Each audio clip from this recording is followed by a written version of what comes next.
Why does one overthink so much?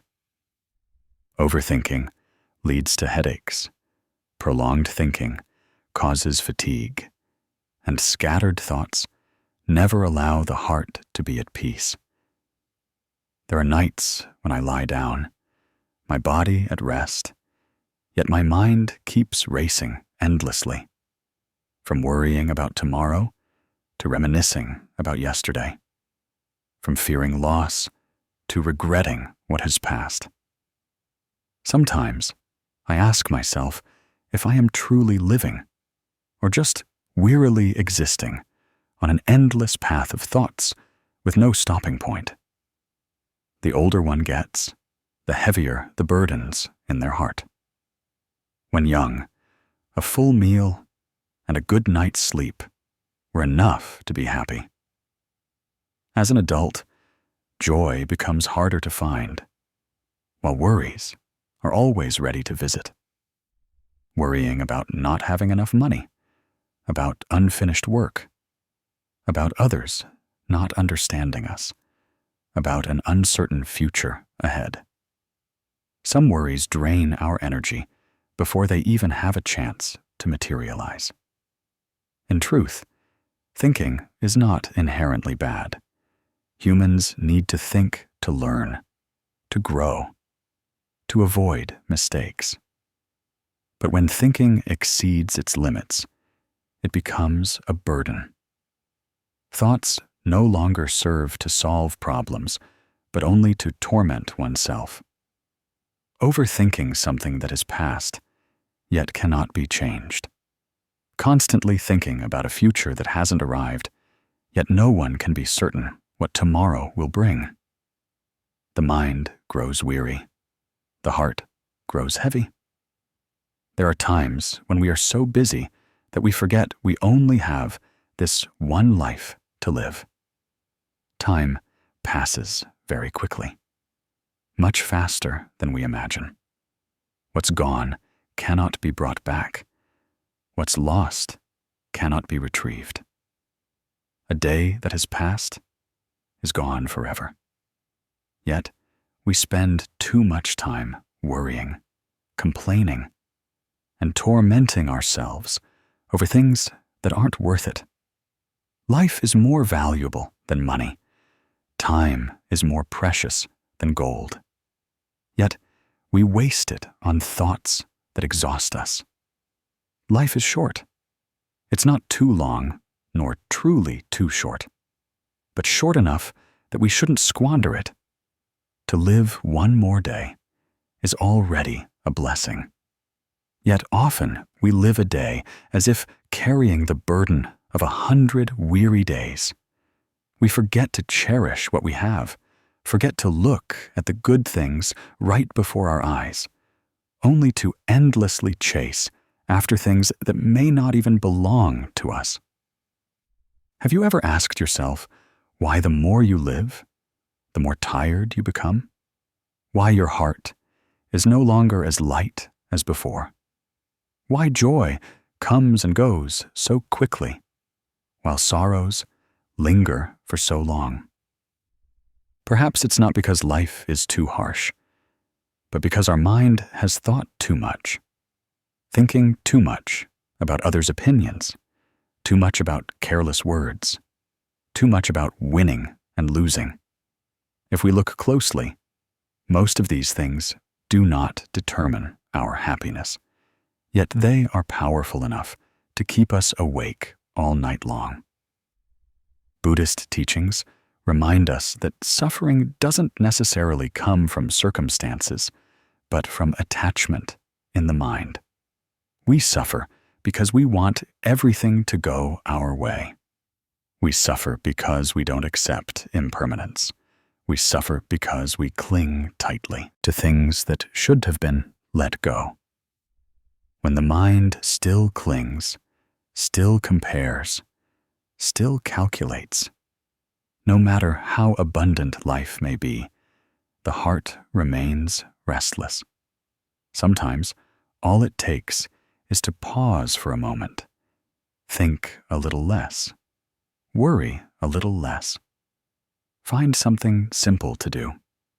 Drink a sip of water, take a deep breath, and look at what you have in your hands. Life is not measured by the amount of money earned, but by the moments when your mind is at peace. When the mind thinks less, life naturally lightens. Not because all problems disappear, but because we no longer cause ourselves more suffering. And that is the starting point for a journey to a more joyful life. It begins with understanding why people get more tired the more they live, and then learning to lighten their hearts and move forward. Life is very short, so short that often, before we fully understand our own heart, time has quietly passed. Some mornings, waking up and looking in the mirror, we suddenly realize our face has changed. Not because we've aged too quickly, but because the wrinkles of worry have silently etched themselves onto our face, unnoticed. Life truly is a one-time journey. What's gone cannot be brought back. What's lost cannot be found again. Yet we use so much of that precious time worrying about things that may not even happen. There are times when we sit there with a restless heart.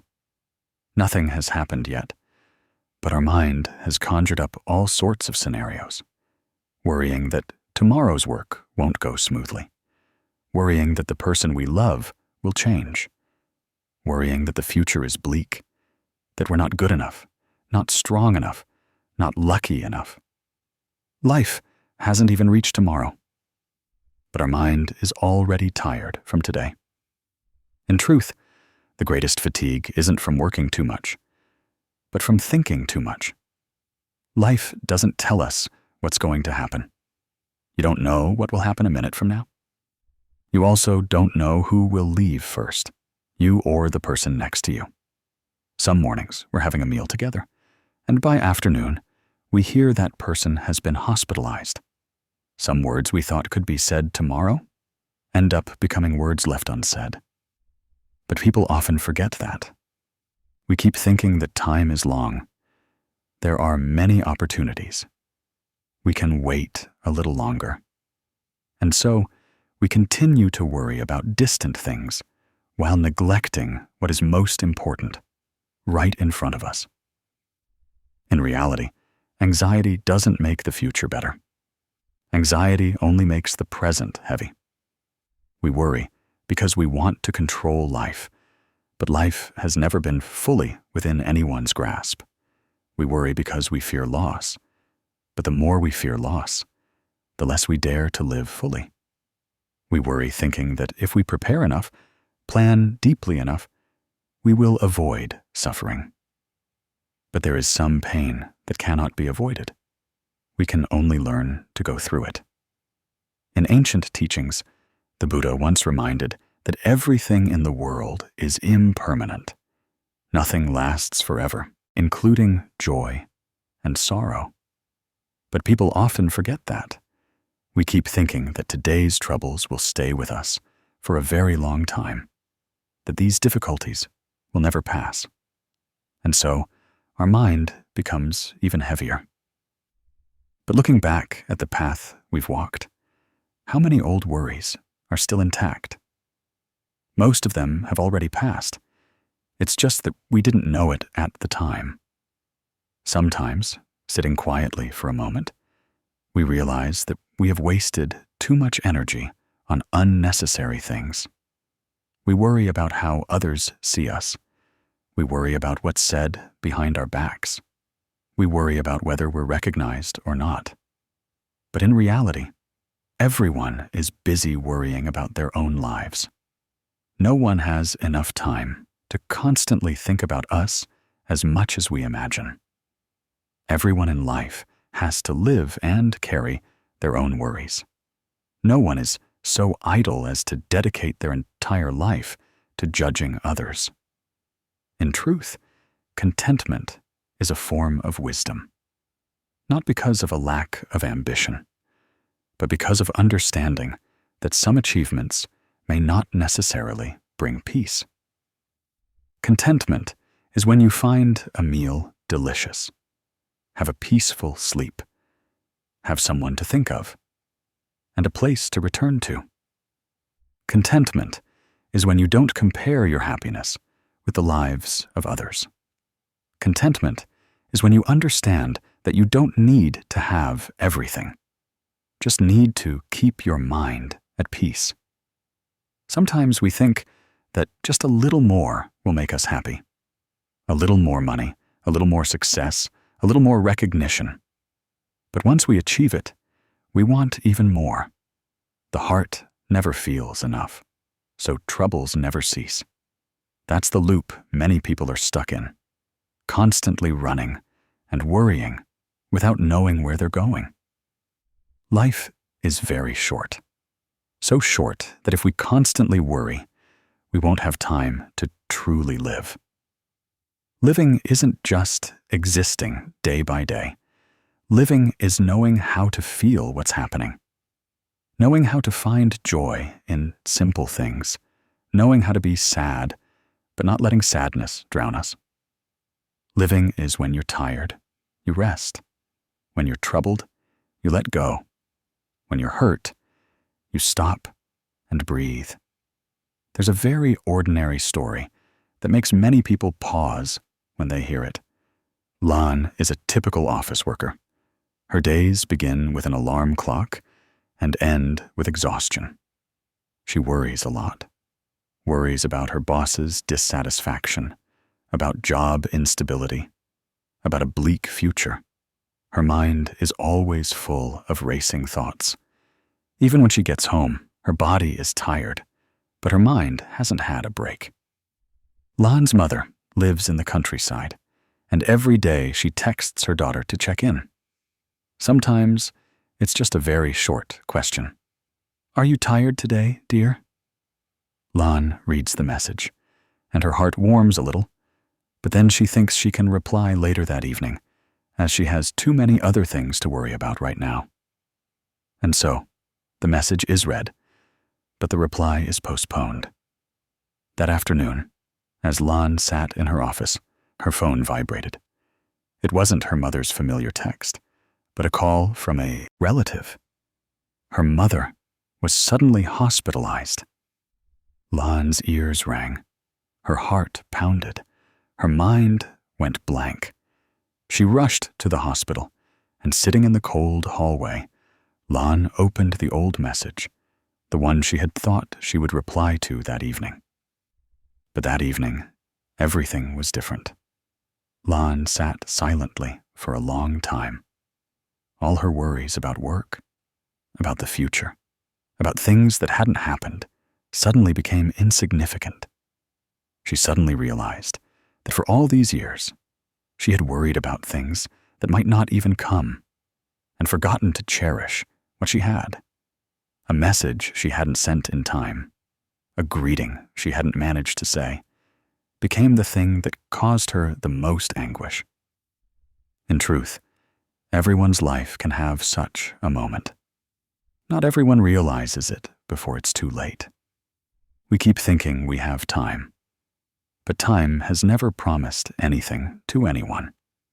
The people we love, the relationships we cherish, are merely karmic connections in this one lifetime. Once they're gone, there might not be another chance to meet again. The lesson from that story isn't in sadness, but in awakening. Worrying doesn't make the future better. It only diminishes the present. When we devote too much energy to things that haven't happened, we miss the moments that are actually present. Love, if you can, do it while there's still time. Care if you can, express it while the person is still there to listen. Life is very short, but the human heart often forgets that. We forget that each day that passes is one day less. We forget that not everyone will walk with us to the end of the road. We forget that happiness is actually very simple, just a peaceful meal, a sincere greeting, a sleep not tormented by worry. Allow yourself the right to slow down a bit. Think a little less. Worry less about things that haven't arrived. Devote your mind to the present, to the people who are with you, to the things you have. When the mind thinks less, life will naturally be more peaceful. Not because life is free of storms, but because the heart has learned contentment. And when the heart is content, troubles no longer have a place to reside. If you are tired right now, allow yourself to rest. If your heart is heavy, try to let go a little. Life is very short. Don't waste it on worry. Just for your mind to be a little lighter today than yesterday, that is already enough. People often think their suffering is the greatest. When we are tired, we feel as if the whole world is turning its back, as if only we have to bear unfair burdens. Some mornings, we wake up with a heavy heart for no clear reason. Some evenings, we sit quietly, listening to the clock tick-tock, and find time passing strangely slowly. We look around and ask ourselves why everyone else seems fine, while only we are adrift. That feeling is very real, very human, and very much a part of life. But if we pause for a moment, breathe a little slower, we will realize a quiet yet profound truth that we are not alone in our suffering. Everyone is carrying some kind of wound in their heart. Sometimes the skin has healed, but the scar remains. Sometimes it still throbs with pain whenever the weather changes. Life simply doesn't go according to anyone's wishes. Some people are born with responsibilities earlier than their age. Some go through nearly half their lives before realizing they've lived too fast, with too many expectations and too little listening to themselves. Some think that just a little more effort will get them to a peaceful shore. But the harder they try, the more tired they become. These things are not written on our foreheads. No one puts up a sign for the world to know how much they are suffering. That's why we easily mistake ourselves for being the only weak ones, the only ones unable to bear the pressure. In truth, everyone is simultaneously walking and healing, smiling and enduring pain, trying to fulfill their role. While deep inside, many times, they just want to give up. In the teachings of the Buddha, suffering is not something alien or abnormal. Suffering is the first truth of life. We are born with the seeds of old age, sickness, and loss. When we love, we fear separation. When we are attached, we fear change. If we have something, we worry about keeping it. If we don't, we worry about finding it. This suffering is not meant for complaint, but for direct observation. When we look directly, we are less surprised by things that go against our wishes. We stop asking why this happened to me. We begin to understand that it comes from sufficient causes and conditions, not to punish, nor to test anyone in particular. Looking at life with that perspective, our heart softens. We no longer compare ourselves to others, thinking they are happier. Because we know what we see is only a very small part of their lives. A calm demeanor on the outside doesn't mean there are no storms within. A smile doesn't always equate to happiness. Some people laugh heartily in a crowd, but when they return home, they face an empty room and thoughts no one knows about. Some people appear strong and decisive, but at night they feel small before the fear of old age, illness, and impermanence quietly approaching. When we understand that everyone is suffering in their own way, our judgmental heart naturally lightens. We stop rushing to conclude that this person is cold or that person is insensitive. We are no longer easily angered by a careless remark because we know they might be tired, worried, enduring something that they cannot easily speak about. That understanding doesn't weaken us. On the contrary, it makes us stronger, because we no longer let our mind be led astray by temporary words or attitudes of others. In life, failure and criticism are hard to avoid. There are times when we do our best, but the results are still not as desired. There are times when a small mistake leads to criticism, misunderstanding, or even slander. If our mind is weak, we will take those words home, replay them in our head, and then cause ourselves more pain. But if we look deeper, we will see that failure is just a lesson wrapped in an unpleasant form. Criticism is just a rough way that life uses to remind us to re-examine ourselves. Adversity is not a dead end, but a path to temper the mind, helping us to clearly see our capacity for endurance and letting go. Buddhist teachings remind us that the mind is like soil. Whatever seeds are sown will grow. If we keep sowing resentment, comparison, and self-pity in our mind, that soil will only grow weeds. But if we practice sowing understanding, compassion, and contentment, then even if life has unpredictable sunshine and rain, our mind will still have a place to rest. Contentment is not about not trying. It's about knowing when to stop, knowing how to appreciate what we have, and not letting our heart be exhausted by things beyond our control. There's a small, very ordinary, and relatable story about a man who often smiled at the Horse Cafe. The cafe was located on a not-too-crowded street corner. In the mornings, there was a faint aroma of roasted coffee. In the afternoons, sunlight slanted through the trees outside the door. The man's name was Min. He was the cafe's main barista. Every morning, Min would arrive early to open the doors, wipe the tables, and check the machines. When customers came in, he would always greet them with a smile, ask a few questions, and sometimes even joke to make them happy. Everyone who came to the cafe felt comfortable talking to Min.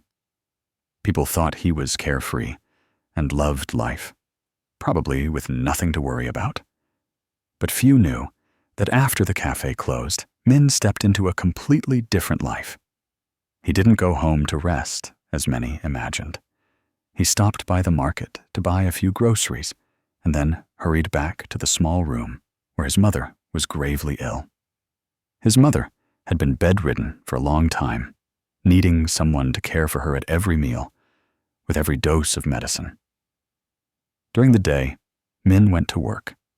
At night, he stayed awake, watching over her, often getting almost no sleep. Besides that, he was also carrying an old debt, and every month he had to meticulously save every penny to pay it off gradually. Some nights, when his mother was asleep, Min would go out to the small balcony, sitting alone and letting tears fall in silence. He cried not because he was weak, but because he was tired. After crying, he wiped his face, took a deep breath, and then went back into the room. The next morning, Min still arrived at the cafe on time. He still smiled, still made coffee, still greeted customers as if he hadn't just had a long night behind him. It wasn't because he was being fake, but because he understood that pouring his sadness onto others wouldn't make things better. His smile didn't erase his difficulties, but it helped him remind himself that he was still standing, still capable of giving a little comfort amidst life. Min's story isn't a rare occurrence. Out there, there are many other mins in different forms. Some are street vendor mothers who are out on the streets early in the morning and don't return until late at night. Some are office workers who face pressure and targets every day. Some are students living away from home, studying and working to support themselves. They might not tell, complain, or share. But that doesn't mean they don't hurt. They simply choose to endure in silence. When we understand that, we will be less quick to judge. We will be more cautious in our words. A careless word from us can become the last straw for someone else. An unkind look can make someone falter. But conversely, a sincere greeting, a gentle smile, can sometimes be a huge support for someone who is tired. The Buddha didn't teach us to save anyone, but taught us not to cause each other more suffering. Just that alone would make life less heavy. The lesson learned is not that we have to strain ourselves to endure like men or always smile. Everyone has their own path. The important thing is to understand that suffering is a common part of human life, not a sign of personal failure. When faced with adversity, instead of asking, "Why am I suffering?" we can ask, "What can I learn from this?" When misunderstood by others, instead of holding resentment, we can see it as an opportunity to cultivate compassion, not to make others right, but to lighten our own mind. A phrase repeated many times in the scriptures is that all phenomena are impermanent. Understanding impermanence is not meant for pessimism, but to cling less. Sadness will pass, just as joy will pass. What remains is how we went through them. If we go through them with resentment, our heart will be weary. If we go through them with understanding and acceptance, our mind will grow. In the end, no one lives another's life. Everyone has their own path to walk, their own lessons to learn. We don't need to compare ourselves with others. We just need to cause a little less suffering to ourselves each day, and a little less to others. When the mind thinks less, life will naturally be more peaceful. When the heart is content, troubles no longer have a place. Now, if you are hearing these words in a quiet evening or amidst a busy day, allow yourself a moment to pause. Inhale slowly. Exhale deeply. And remind yourself that you are not alone in this weariness. Out there, many others are also enduring pain and being resilient like you. And as long as you know how to return and care for your own mind, the path ahead, though not easy, will not be too dark. There are times when we are tired, not because we do too much, but because we constantly feel the need to prove something, to prove we are right, to prove we are capable, to prove we are not inferior to anyone. Each time we are doubted, our heart heats up. Each time we receive feedback, we feel hurt. We react very quickly, say a lot, explain very thoroughly, sometimes just to preserve an image of ourselves in the eyes of others. But the more we try to maintain it, the more tired we become. The more we strive to win, the further away from peace we get. That's a very common suffering that everyone has experienced. It's just that some realize it early, while others take a very long detour to reach that understanding. From childhood, people are accustomed to being compared, praised for being a little older than friends, recognized for being better than the person next to them. And so, gradually, we develop a deep-seated habit of always looking at others to measure our own worth. If someone is better than us, our heart is restless. If someone is worse than us, we unconsciously feel a step higher. In this way, our mind never rests. It constantly chases after external metrics, forgetting that true peace is not found in winning or losing, but in being at peace with oneself. In Buddhist philosophy, the root of winning and losing lies in the ego. When the ego is still large, we need to be recognized. We fear being looked down upon. We fear losing out. But when the ego is softened a little, we begin to feel lighter. We are no longer too concerned with what others think of us. We no longer have to strain to protect an image. Humility is not about debasing oneself, but about not letting the ego stand too high. When the ego lowers, our vision broadens. We see more things. We see our own limitations, and we see the value in others. Life operates in a very natural way. The earth still turns, not stopping for anyone's praise or blame. The sun still rises. No need for people to vie for credit. Everything has its own rhythm. Only the human heart is often rushed, often wanting to be first, often wanting immediate recognition. But those who are too eager, too hasty, who always want more, often have unhappy outcomes. Because when we go too fast due to ego, we easily overlook fundamental things. We easily hurt others. And then we ourselves cannot avoid the consequences. Conversely, humble people often have a way out, not because they are weak, but because they are not cornered. They know how to listen. They know how to wait. They know how to maintain a quiet space for observation. When storms come, they may not be the most prominent, but they are the ones who stand firm the longest. When everything is chaotic, people often seek out those with stable minds, not those who talk a lot or always want more. There's a very simple teaching that the responsive Buddhist sutras remind us of. If it's gold, it will shine sooner or later. Gold doesn't need to say it's precious. Gold just needs to be gold. Humans are the same. If we truly have ability, ethics, and sincerity, there's no need to compete. Our actions will speak for themselves. Time will tell. The more we rush to prove ourselves, the more we reveal our inner insecurity.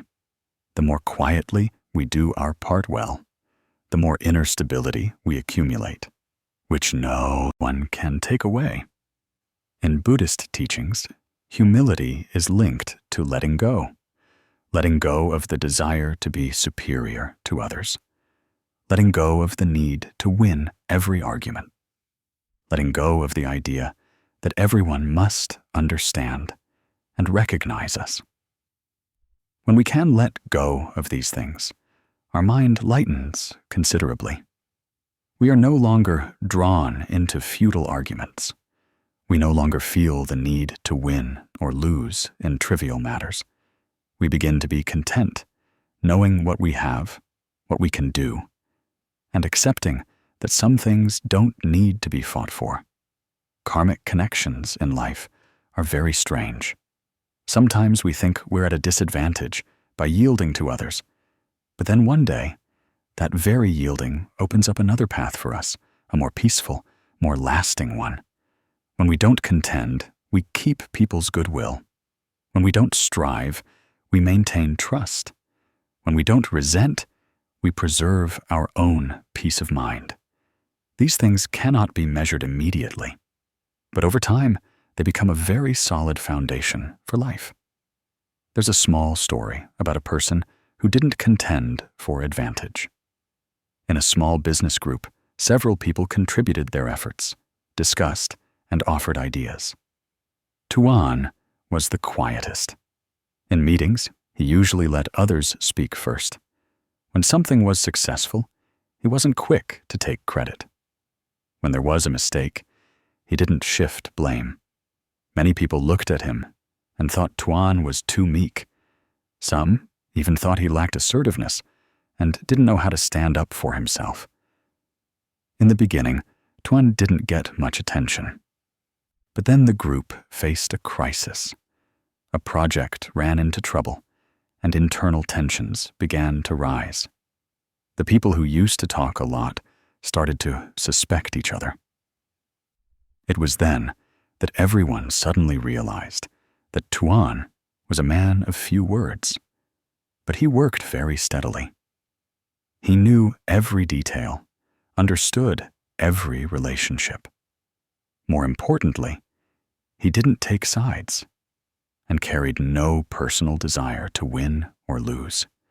That's why, when a person was needed to take on an important task, everyone unanimously chose Tuan. Tuan didn't need to say he was good. He just acted. He didn't need to prove he was right. The results spoke for themselves. After that crisis, everyone's perception of Tuan changed. It wasn't that he became louder, but that he remained himself, calm, humble, and trustworthy. That story is very simple, but it reflects a profound truth. Humility doesn't diminish us. It broadens our life's path. The lesson from that is not that we should be silent in all circumstances or accept being suppressed. Humility is not synonymous with weakness. Humility is knowing where we stand, knowing when to advance and when to retreat. It means doing our work well without showing off, maintaining our principles without imposing them. When we are not led by ego, we act more wisely. We know which battles to fight and when to stop. Life is not long. If we spend all our days striving for advantage, we will quickly become exhausted. We will miss many simple but precious moments. A peaceful meal, an afternoon free of worry, a sleep untroubled by vexation. These things only come when our heart is soft enough, humble enough, and capable of letting go enough. Now, if you are feeling tired from having to compete, try to set it down for a bit. You don't need to prove yourself right in every matter. You don't need to win every conversation. Quietly, do your part well. Trust that what belongs to you will come when the time is right. And if it hasn't come, perhaps it's not truly necessary for your peace right now. Let your mind rest. Allow yourself not to be at the center. In that humility, there is a very vast space. There, we no longer have to strain ourselves. There, we can breathe slower, see life more lightly, and live more peacefully each day. In this life, perhaps each of us has felt tired at least once. Tired not from overwork, nor necessarily from material deprivation, but tired because our heart contains too many things. Many thoughts piled on top of each other, many worries not knowing where to put down. Many old memories quietly return when night falls. There are days when the body sits still, but the mind keeps racing endlessly, racing through yesterday's issues, rushing to tomorrow's, circling endlessly in unanswered questions. The more we think, the more confused. The more we hold on, the heavier it becomes. Then, at some point, we suddenly realize that the very things we cling tightly to in our heart are what prevent us from breathing deeply, from living lightly. We complain that life is too complicated, but sometimes that complexity begins in our own mind. Some say happiness is hard to achieve, One must have enough money, a house, a car, status, and recognition. But others, needing only a quiet morning, a warm cup of tea, a full breath, already feel their heart calm down. Two people live in the same world, yet their perception of life is vastly different. The difference lies not in circumstances, but in how they choose to hold on or let go. Life is not inherently simple or complex. We ourselves make it so with the things we carry in our minds every day. In the teachings of the Buddha, suffering is mentioned. Suffering is not just birth, old age, sickness, and death, but also attachment. Attachment to an image of oneself, attachment to an expectation of others, attachment to things that have passed, and even to things yet to come. When the mind still clings, even in a quiet place, the heart is not at peace. When the mind still holds on, even if there are no external changes, there are still hidden currents within. The Buddha did not teach us to escape life, nor did he compel us to abandon everything. He gently reminded us, what is not truly necessary, do not carry for too long. What has hurt you, you should learn to put down. Letting go here is not losing, but returning to life what does not belong to us. Living simply, while easy to say, is actually a long journey. Simplicity is not just about fewer possessions, but less attachment. It's not just a tidy house, but a mind with space to rest. Content people are often happy, not because they lack dreams, but because they don't let their happiness depend entirely on achieving or not achieving. They still work, still try, but without too much tension in their hearts. If they succeed, they smile. If not, they still breathe steadily.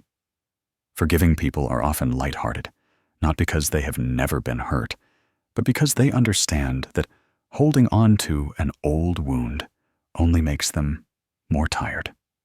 Forgiveness is not always for others. Sometimes it is a gift we give ourselves, so our heart can rest. In the Dhammapada, there is a verse that says, "The contented, though lying on the ground, still find joy and peace. The discontented, though in heaven, are still not satisfied." This teaching, at first glance, seems distant, but on reflection, it is very practical. How many of us, even with more than before, still do not feel enough? And there are also those who, though not affluent, always exude an indescribable serenity. Sufficiency, or lack, ultimately, is not measured by external quantity, but by an internal feeling. There is a very light philosophy of life, living according to causes and conditions. What comes, we receive. What goes, we learn to accept. If someone comes into our life and there is still a connection, we cherish it. If the connection ends, we learn to see them off. Karmic connection is not something to cling to at all costs. It is like a stream of water. If you clench your hand too tightly, the water will spill through your fingers. If you hold it loose enough, the water remains, cool and refreshing. Living simply, therefore, is not about living with less, but about living true to what is present. There is a small story that, while seemingly very ordinary, makes many people pause when they hear it. The story is called Ms. Han's Small Room. Ms. Han was over 70. She lived alone in a small room at the end of a quiet alley. The room wasn't large, just enough for a wooden bed, a small table, a low cabinet, and a few small potted plants near the window. Visitors, at first, were surprised, not because the room was too simple, but because it was strangely tidy. There were no superfluous items, nothing piled up out of regret. Everything had its place and was just enough. Someone asked her why she didn't keep old gifts, mementos from the past. She just smiled, her voice slow. She said, "If I keep too many things, the room gets cramped, and my heart feels cramped too. Some things used to be very precious, but when the giver has gone far away, and the memories attached to them only bring more sadness than joy, then keeping them only serves to remind me of a heavy burden every day." She didn't discard things in anger. She just gently gave them to someone who needed them more or gave them away in silence. She said that after giving them away, her heart naturally felt lighter, so light that when she lay down at night, she slept very quickly. Ms. Han also didn't maintain relationships that weighed down her heart. It wasn't that she hated anyone. It was simply that she didn't try to please everyone. Whoever came to her with sincerity, she welcomed. Whoever brought too much judgment, she smiled and kept a sufficient distance. She said, "At this age, time and energy are very precious. It's not even enough to maintain my own peace of mind. Where would I find it to give to things that make me more tired?" Some people, hearing this, thought she lived selfishly. She only smiled. She said, "Living without harming anyone, without causing myself suffering, that is enough." Every morning, she woke up early, without rushing. She brewed a small pot of tea, not an expensive kind, just dried tea bought from the market. She sat near the window, slightly open to let the sunlight in. Outside, birds sang, sometimes just a few solitary chirps. But for her, that was enough. She drank her tea slowly, each sip as if to remind herself that she was alive, that she was breathing. Some days, she thought of nothing at all. Some days, she thought about days gone by, but with a different mindset. No regret, no resentment, just looking back and smiling. Such mornings were her happiness. Looking into that small room, people suddenly realized something. Not everyone who has a lot of space feels comfortable. Sometimes it is precisely because of too many things in life that we no longer have room for peace. Ms. Han let go of possessions, so her body was light. She let go of people, so her mind was light. That lightness didn't come naturally. It came from asking herself many times, "Is this truly necessary? Should I truly keep this person? Is this thought bringing more peace?" And each time she answered honestly, she was able to let go a little more.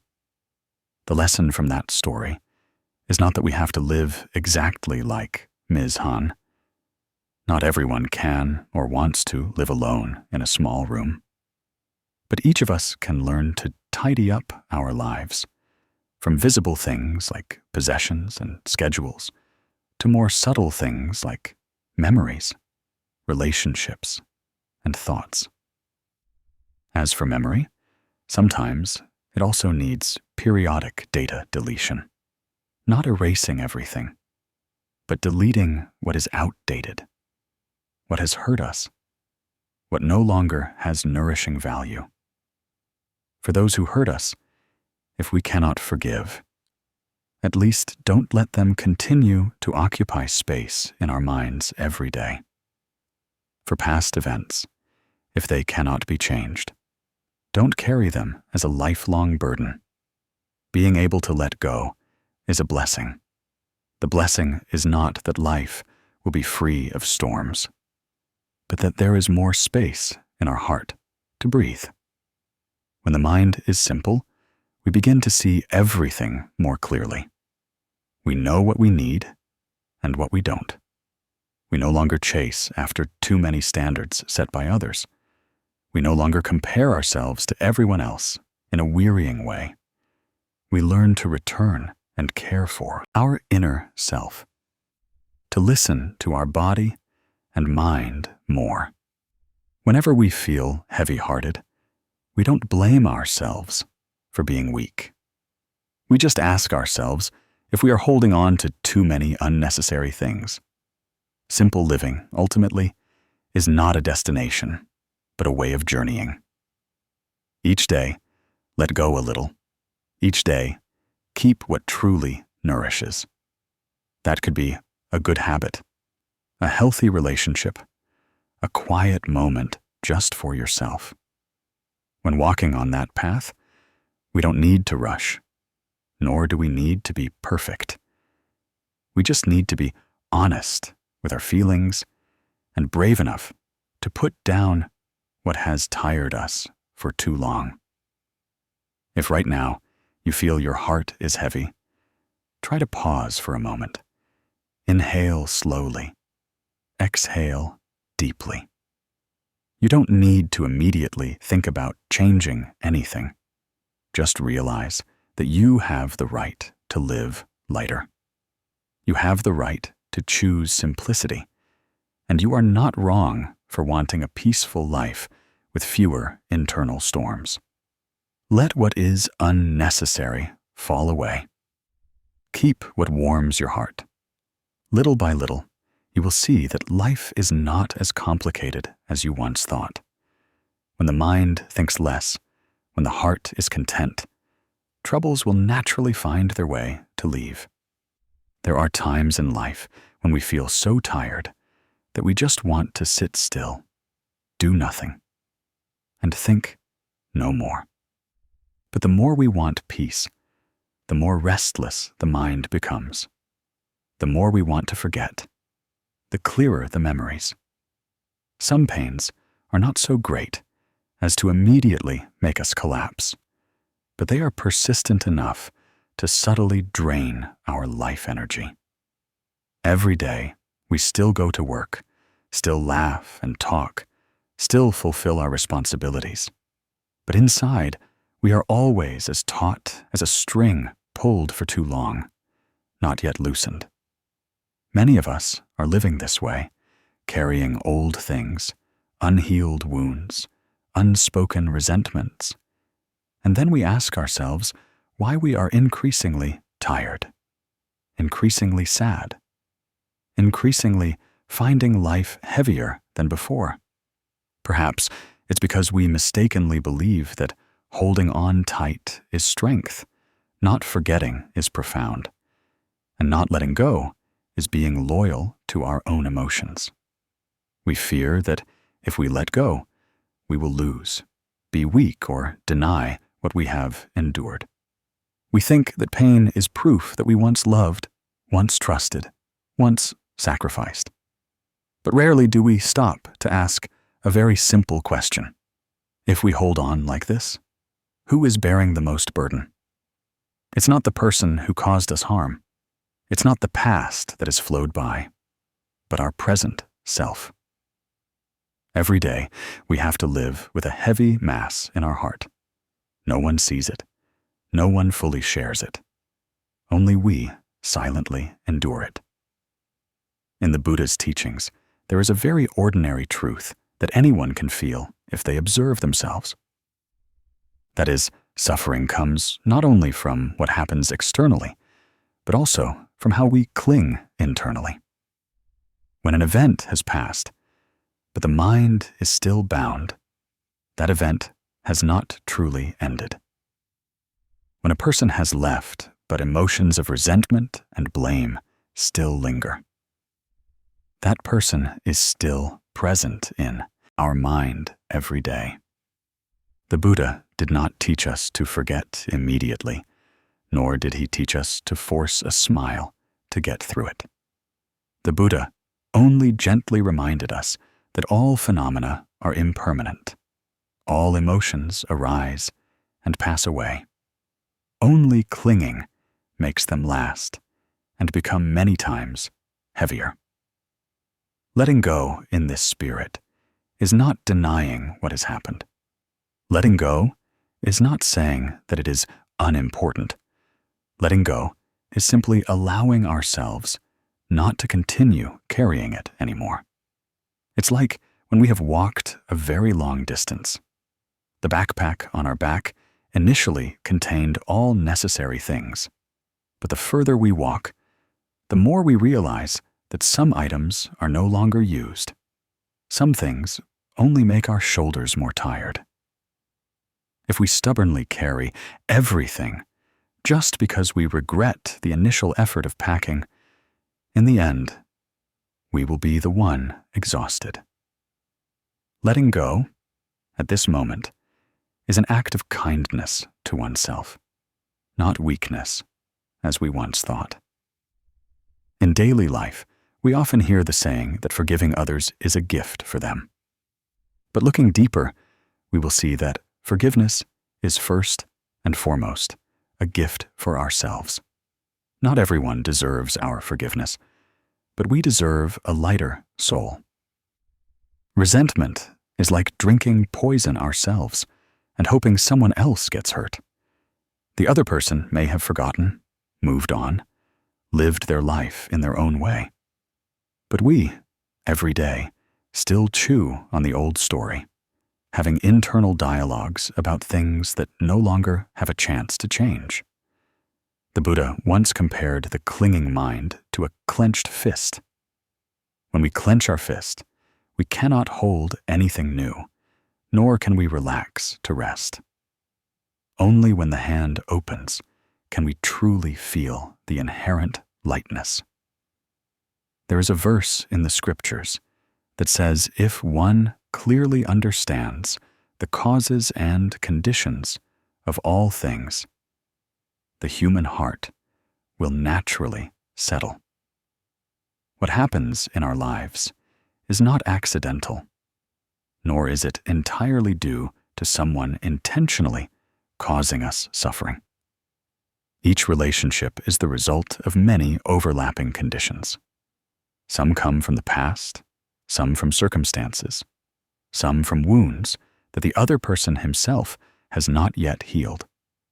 When we look at everything with a perspective of causes and conditions, anger will be less sharp.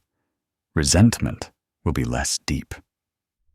We no longer see ourselves as the sole victim, nor do we need to turn the other person into an absolute villain. We just see that everyone is struggling with their own suffering, and in that collision, we got hurt. Thayo's story is a very clear example of this. Thayo was once a woman who lived wholeheartedly for her family.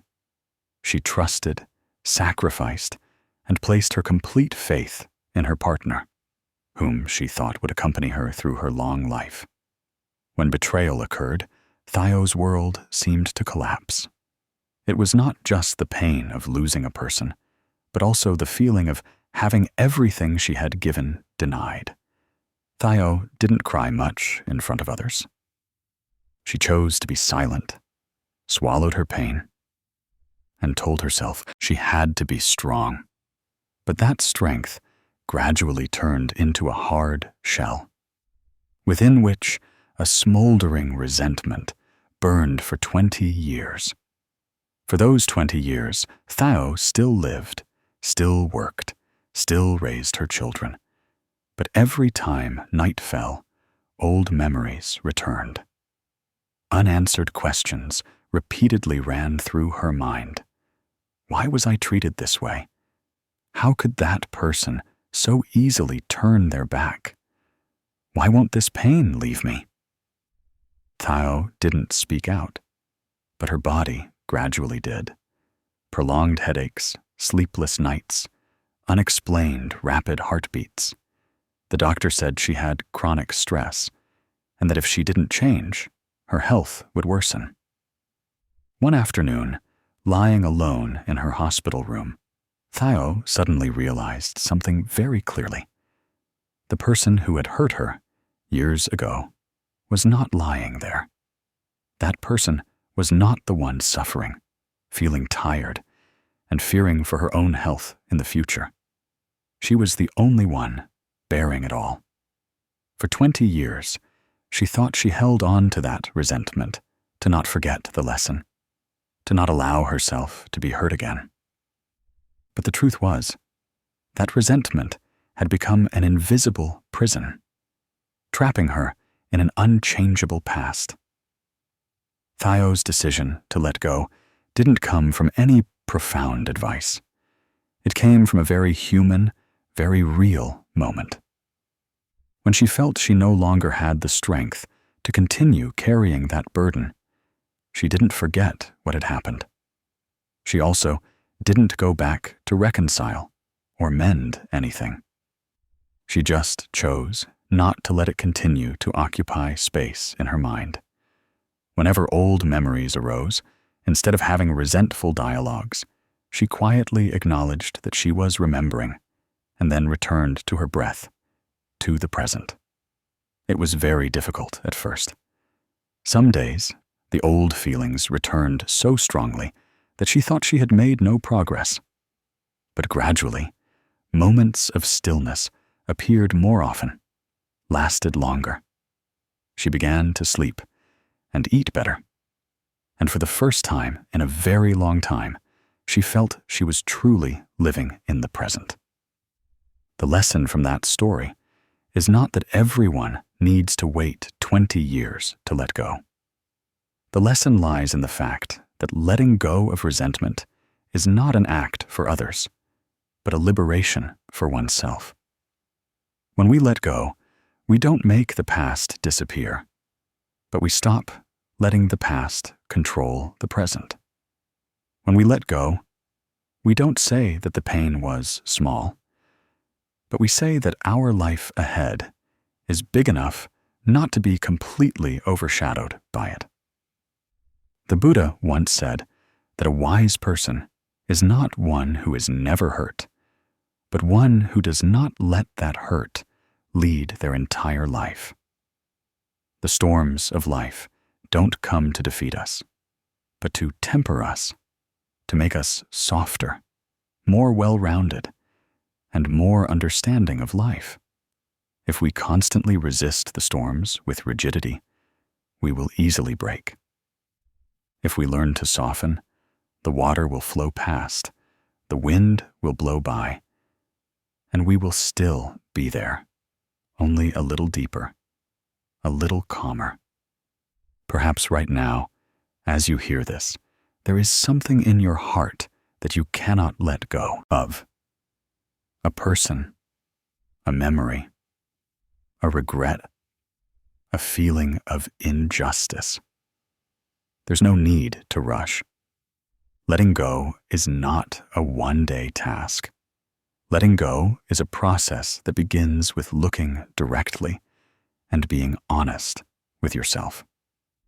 Just for today, if you allow yourself to lighten up a little, not clinging as tightly as before, not blaming yourself for not being able to forget, just that alone is already a very big step. Remember that you don't need to carry everything to prove you have suffered.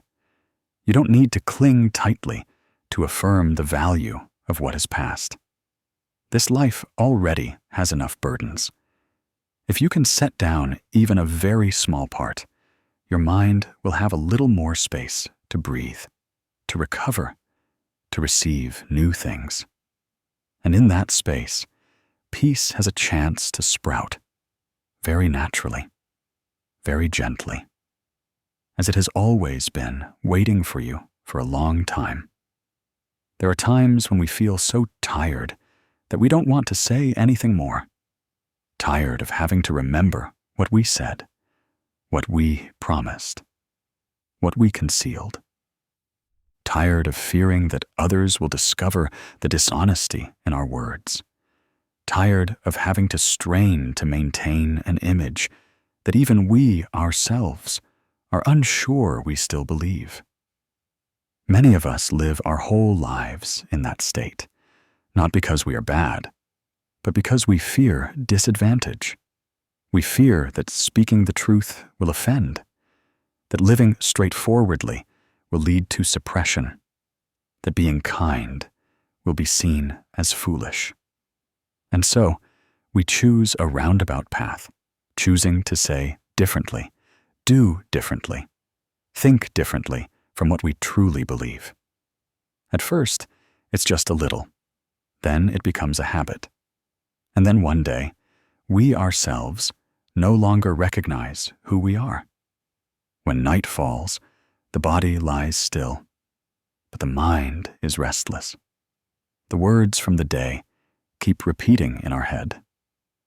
The glances we exchanged, the promises made, the actions that went against our conscience keep returning, not blaming, but silently making us heavier each day.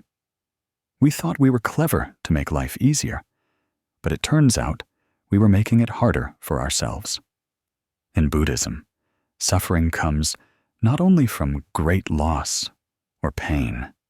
Suffering also comes from very small, very subtle things, like a lack of straightforwardness in the mind, like a word contrary to the truth, like an action not aligned with what we know we should do. The Buddha taught that an agitated mind is the root of all suffering. When the mind is not at peace, even with external abundance, one still feels a sense of lack. That restlessness often comes not from circumstances, but from internal conflict. We live one way, but think another. We say one thing, but deep down know another.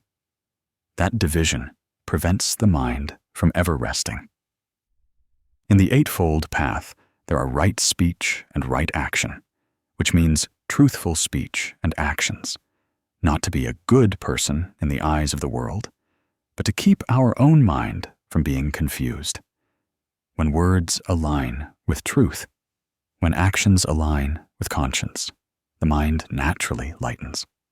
Light not from praise, but because there is nothing left to hide.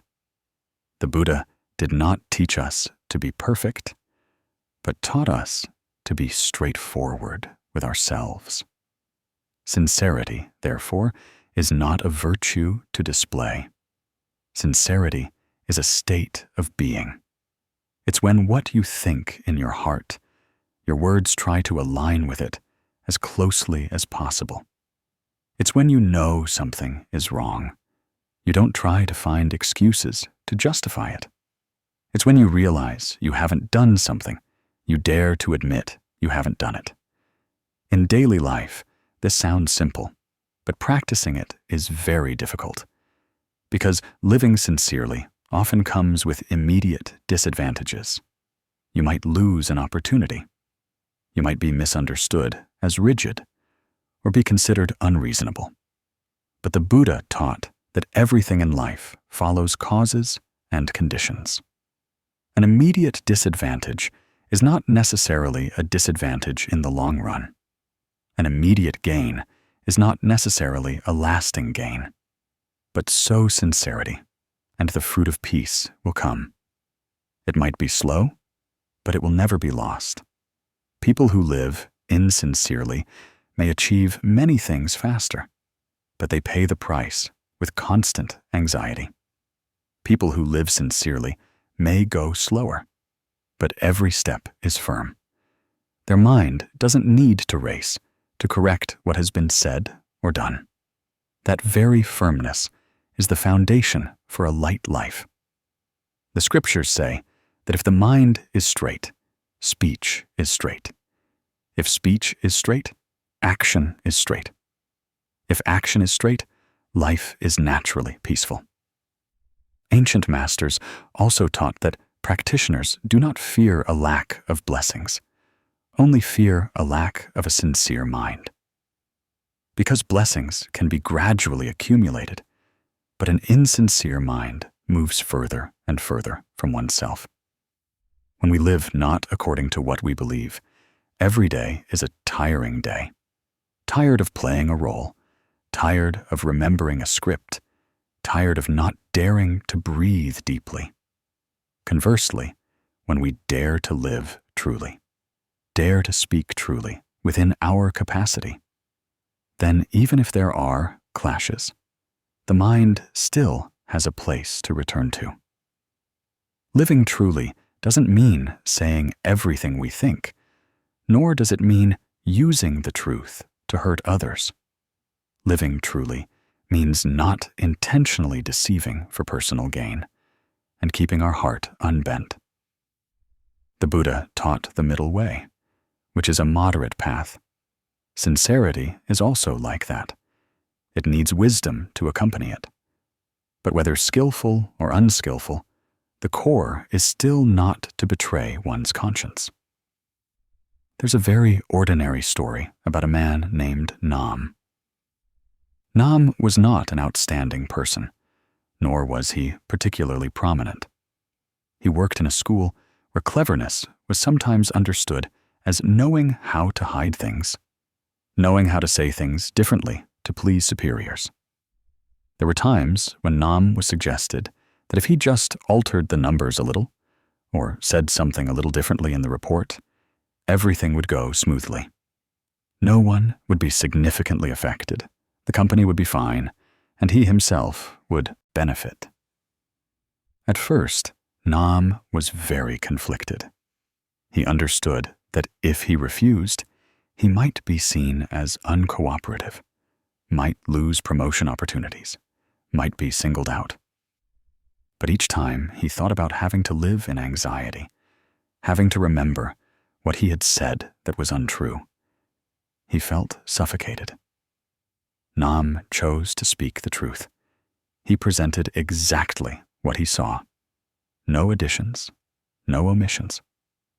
Once, because of this, he lost a big project. Another time, he was judged as inflexible. Those days were not easy. Nam was also sad, and he asked himself if he was too rigid. But the strange thing was that every night he still slept very well. He didn't have to rummage through his memory to see if he had accidentally said anything wrong. He didn't have to worry anxiously that someone would discover his deceit. His mind, though sad, was not confused. Time passed, and a crisis occurred at work. A major problem was discovered related to previous reports, and many people were called in for clarification. The words spoken earlier became a burden. Some couldn't remember where they had altered data. Some feared what they had concealed. When it was Nam's turn, he only needed to reiterate exactly what he had done, and reported from the beginning. There were no contradictions, nothing to correct. That consistency made his superiors start to see him differently. They realized that Nam might not be clever, but he was trustworthy. Later, when they needed to entrust an important task, they thought of Nam, not because he was the best, but because they knew he wouldn't say anything different to protect himself. Nam didn't get rich quickly, but he gained something very precious: trust and a peaceful sleep every night. Nam's story isn't to say that living truthfully will always be immediately rewarded. Life isn't always fair in the way we expect, but that story shows one thing: living sincerely is the lightest path for the mind. Light because you don't have to carry additional fear. Light because you don't have to live a double life. Light because you don't have to justify yourself to yourself. In life, some disadvantages can be endured, but some subtle hurts are very difficult to heal. That harm occurs when we gradually lose respect for ourselves. When we know we are wrong, but still do it. Know we are being insincere, but still say it. Each time we lose a bit of self-trust. When it comes time to stand firm, we no longer have a foundation to rely on. Conversely, each time we choose sincerity, even if it comes at a cost. We are building a very deep inner strength. That inner strength is not noisy, but enduring. The lesson from sincerity is not in how others treat us, but in how we treat our own mind. When the mind is not tormented, when the heart doesn't have to justify itself, life is much lighter. We may have a little less in terms of benefits than others, but we have more in terms of peace of mind. The Buddha taught that contentment is wealth. Contentment here is not just about material sufficiency, but also sufficiency in the mind.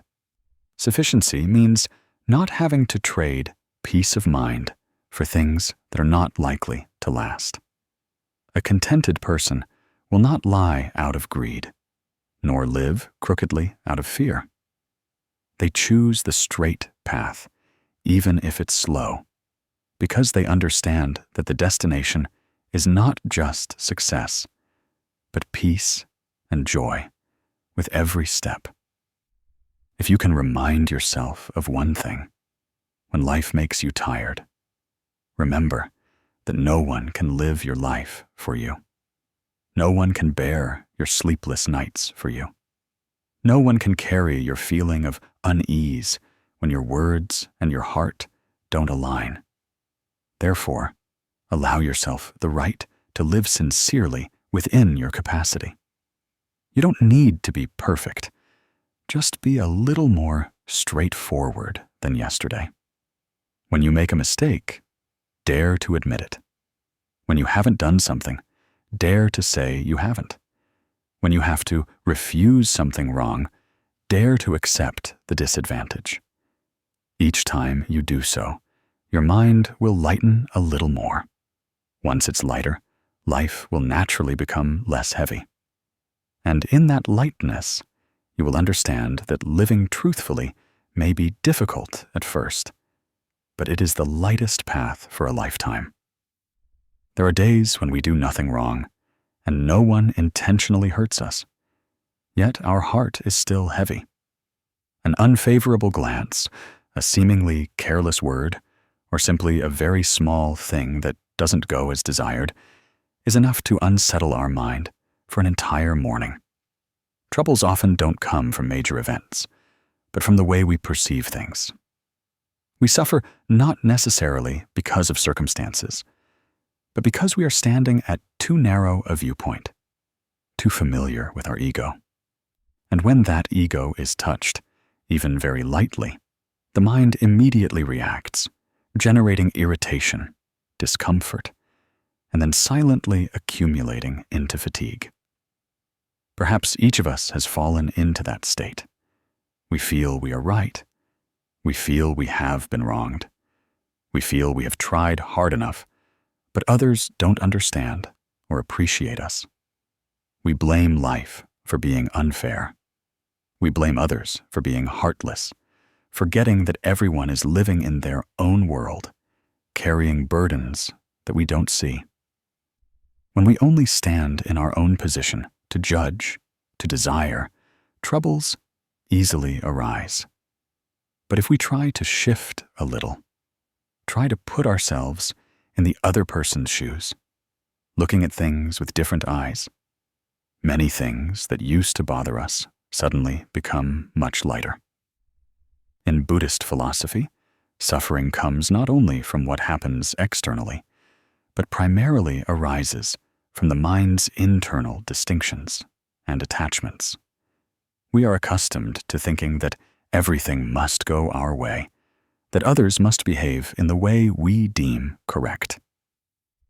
When that doesn't happen, the mind immediately resists. Resistance creates tension, and tension accumulates into troubles. The Buddha once taught that all phenomena arise from the harmony of causes and conditions. Nothing appears naturally, nor does anything exist independently. Humans are the same. Every action, every word of a person has a reason behind it. There are conditions that if we are not in that situation, we would find very difficult to fully understand. When we look at others with a judgmental eye, we only see the surface. We see the results, but not the causes. We see the behavior, but not the inner feelings. We see what bothers us, but not what the other person is enduring. Buddhist teachings do not tell us to accept everything blindly, nor do they tell us to endure resentfully. Buddhist teachings gently remind us to look back at our own mind, to see where that trouble is arising from. Often, just by understanding a little more, our anger will diminish considerably. Changing perspective is not easy, because it requires us to let go of some of our ego. And the ego is something we have relied on for a very long time. We are accustomed to thinking that our feelings are most important, that our suffering is the clearest. But if we are willing to take a step back, we will see that others are also struggling with their own worries. They also have pressures, fears, unhealed wounds. Sometimes it is precisely because they are too tired that they become irritable. Sometimes it is precisely because of worry that they become slow and clumsy. If we only look at external expressions, we will very easily misunderstand. In the scriptures, the Buddha often referred to loving kindness, metta, and compassion, karuna. Loving kindness is wishing others peace and happiness. Compassion is understanding and feeling the suffering of others. These two are not distant concepts, but very practical attitudes to life. When we practice looking at others with loving kindness and compassion, we no longer rush to conclusions.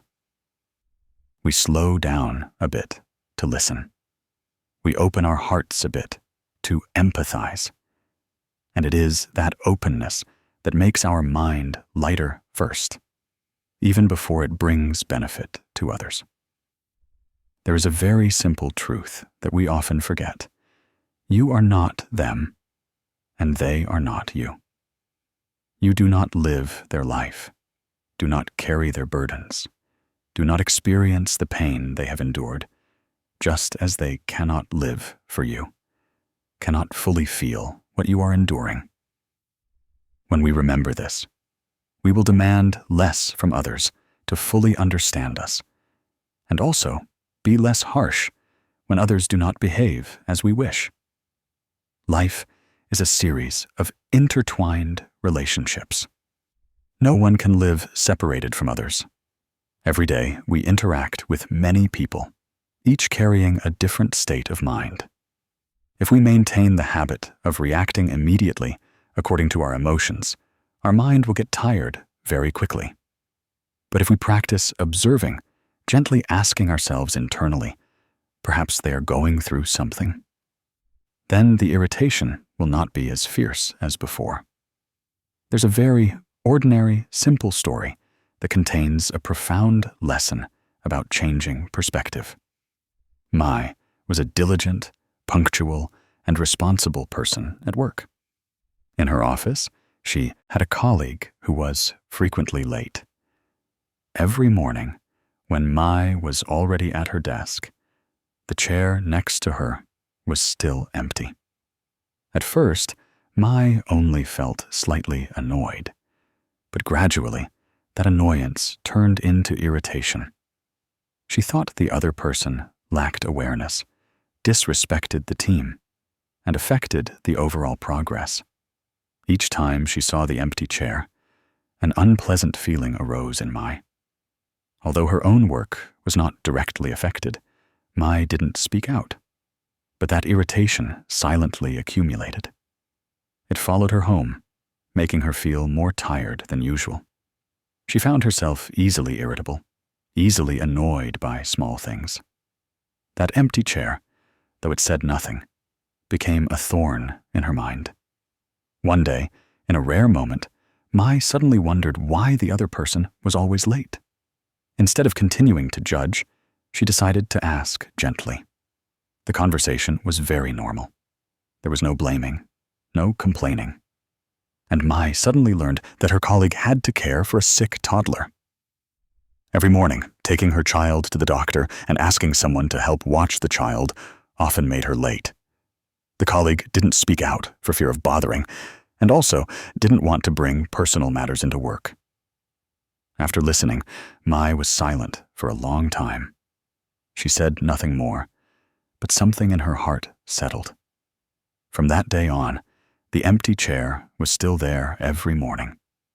But Mai's feelings were different. It was no longer a symbol of irresponsibility, but a sign of someone trying to cope between work and family. The irritation in Mai gradually dissipated, giving way to a very gentle feeling of understanding. She no longer carried that discomfort home, nor did she let it affect her mood. Just a small change in perspective helped her mind find much more peace. That story is not grand, but it clearly reflects how troubles arise and dissipate in daily life. Before understanding, Mai stood entirely in her own position. She viewed everything through the lens of responsibility and discipline, values that she cherished. That was not wrong, but it was not enough. When she was willing to step into another perspective, when she saw the other person's circumstances, troubles naturally had no reason to exist. The Buddha taught that understanding is the foundation of compassion. Without understanding, it is very difficult to be compassionate, and without compassion, our mind easily gives rise to anger. Anger not only hurts others, but first and foremost, exhausts ourselves. We carry that anger everywhere, letting it control our thoughts, words, and even moments when we could otherwise be at peace. But when we understand, even if only a little, that anger will naturally weaken. Changing perspective doesn't mean we always side with others or blindly sacrifice ourselves. It is simply a way to protect the peace in our own mind. When we know that everyone is doing their best in their circumstances, we will expect less, demand less, and thus be less disappointed. Contentment applies not only to material things, but also to expectations in relationships. Contentment in understanding others helps us live much lighter. There is a very simple principle in life. What you give, you will receive. When we give respect, we usually receive respect. When we give empathy, we usually receive empathy. But even when we don't receive anything in return, the act of giving itself is a gift to our mind. It helps us not to get stuck in resentment, not to be drawn into the whirlpool of comparison and competition. Life is not a battle to see who is right or wrong, but a journey of learning to live together. When we see each relationship as an opportunity to practice understanding and compassion, everyday clashes will no longer be so heavy. We will see that many troubles are unnecessary. They only exist because we cling to a single viewpoint and refuse to see more broadly. When you feel annoyed with someone, try to pause for a moment. You don't need to do anything grand. Just ask yourself internally, if I were in their shoes, how would I be? That question doesn't always bring a clear answer, but it has the effect of slowing down the mind's reaction. And in that slow space, troubles often don't have enough strength to flare up. The most important thing is not whether others change, but whether our mind can find peace. Life already has many worries. If we also create more troubles for ourselves with hasty judgments, the path to peace will be even further. Allow yourself to see life from more angles. Allow others to be themselves with their own shortcomings and difficulties. When your mind is broad enough, the things that once weighed heavily on you will gradually shrink. And then, one morning, when you encounter the things that used to annoy you, you will find yourself smiling gently. Not because everything has become perfect, but because your mind has learned to relax. When perspective changes, troubles naturally dissipate, just like morning fog disappears when the sun rises high. Just a little understanding, a little compassion, and life can become much gentler. There are days when my heart is so tired that I just want to sit still and not think about anything else. But the more I want peace, the more restless my mind becomes.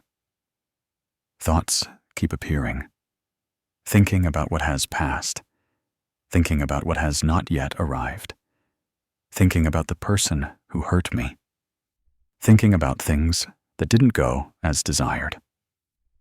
Sometimes I ask myself why I live kindly and still suffer. Why do I try so hard, but the results are still not as expected? Why does life constantly throw challenges at me, leaving me no time to breathe?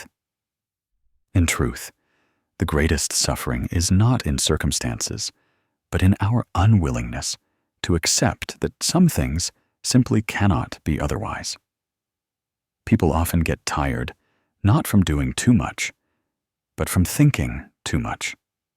We think we have to fix others.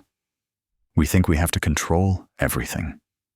We think if we just try a little harder, everything will go our way. We forget that life simply does not operate according to anyone's personal wishes. The rain does not stop falling because someone is well prepared. The wind does not slow down because someone is in a hurry. The human heart is the same. Sincerity is not always fully reciprocated. Patience is not always understood. When we refuse to accept that truth, we cause ourselves suffering. First and foremost, in the teachings of the Buddha, the root of suffering lies in attachment. Attachment to what we want. Attachment to the image of life we draw in our minds. Attachment to the idea that everything must unfold according to our plans.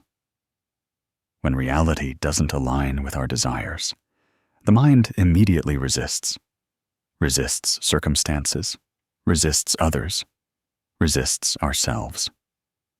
This resistance silently erodes our life energy every day, leaving us constantly in a state of tension, unease, and fatigue. Acceptance is not giving up. Acceptance is also not negative resignation. Acceptance is looking directly at the truth as it is, without adding or subtracting, without denying or avoiding. When we accept that some things are beyond our control, our mind immediately lightens a bit. When we accept that people are imperfect, including ourselves, we blame less and torment ourselves less. Peace begins the moment we stop tormenting ourselves with unanswerable questions. In the scriptures, the Buddha once taught that all phenomena arise from causes and conditions. When causes and conditions are not sufficient, forcing things will not make them happen. When causes and conditions have ended, clinging will not be able to hold on to them. Understanding this, we will not blame ourselves too much when a relationship breaks up, when a plan fails, when a dream cannot materialize. We understand that we have done what we could. The rest is not up to us. Knowing when to stop at the right time is wisdom. Someone asked, "If I accept everything, what's the point of trying?" That question stems from confusing acceptance with giving up. Acceptance is when we have tried our best, adjusted ourselves, learned, and corrected mistakes, but the results are still not as desired. At that point, instead of continuing to struggle in suffering, we choose to release the inner resistance. We still act, but we act with a calmer mind. We still move forward, but without resenting the bumpy road. There's a small story about a man named Fong. Fong was a person who planned his work clearly. He was used to arranging everything early and expecting things to go exactly as projected. One day, Fong was preparing for an important trip. He had scheduled every hour and every task in detail. However, that morning, heavy rain poured down, flooding the roads, and traffic was completely jammed. All his plans began to fall apart. Initially, Fong was angry. He blamed the weather. He was frustrated with things that wouldn't obey him. The rain seemed to become an enemy, blocking his way. The more anxious Fong got, the heavier his heart became. He kept looking at his watch, kept thinking about what would go wrong, and the reproaches he might receive. In that rage, Fong felt almost nothing but the rising discomfort within him. But the rain kept falling. No matter how angry Fong was, the sky didn't clear. The roads were still flooded, and traffic was still jammed. After a while, Fong suddenly realized that he was causing himself suffering. It wasn't the rain that caused his headache, but the resistance in his mind. He began to relax. He stopped looking at his watch. He accepted that today he would not be able to follow the original plan. Fong called to postpone a few things. He found a small roadside cafe and sat down to drink a hot cup of tea. Watching the rain fall, he realized it had been a very long time since he had sat so peacefully. The rain was still falling, but his heart was no longer turbulent. Once his mind was at peace, Fong began to think of other solutions. What he thought was a complete failure turned out to be just a change of direction. After that experience, Fong learned a big lesson. Not everything needs to be fixed. Some things just need to be accepted. When he stopped resisting what couldn't be changed, energy was released within him. He no longer wasted his strength on complaining. He used that energy to adapt flexibly. His life became much lighter from then on. Fong's story is nothing too special. Each of us has been Fong at some point. Angry because an appointment was canceled. Sad because someone didn't understand us. Heartbroken because an effort wasn't recognized. We react according to old habits of resistance and resentment. But the more we resist, the more tired the mind. The more we resent, the heavier the heart. The Buddha once taught that if we clench a burning coal with the intention of throwing it at someone, we are the one who gets burned first. Non-acceptance is like holding that coal. We think that irritation will help us change the circumstances, but in reality, it only burns our inner self every day. Letting go is not because others are right, but because we need peace.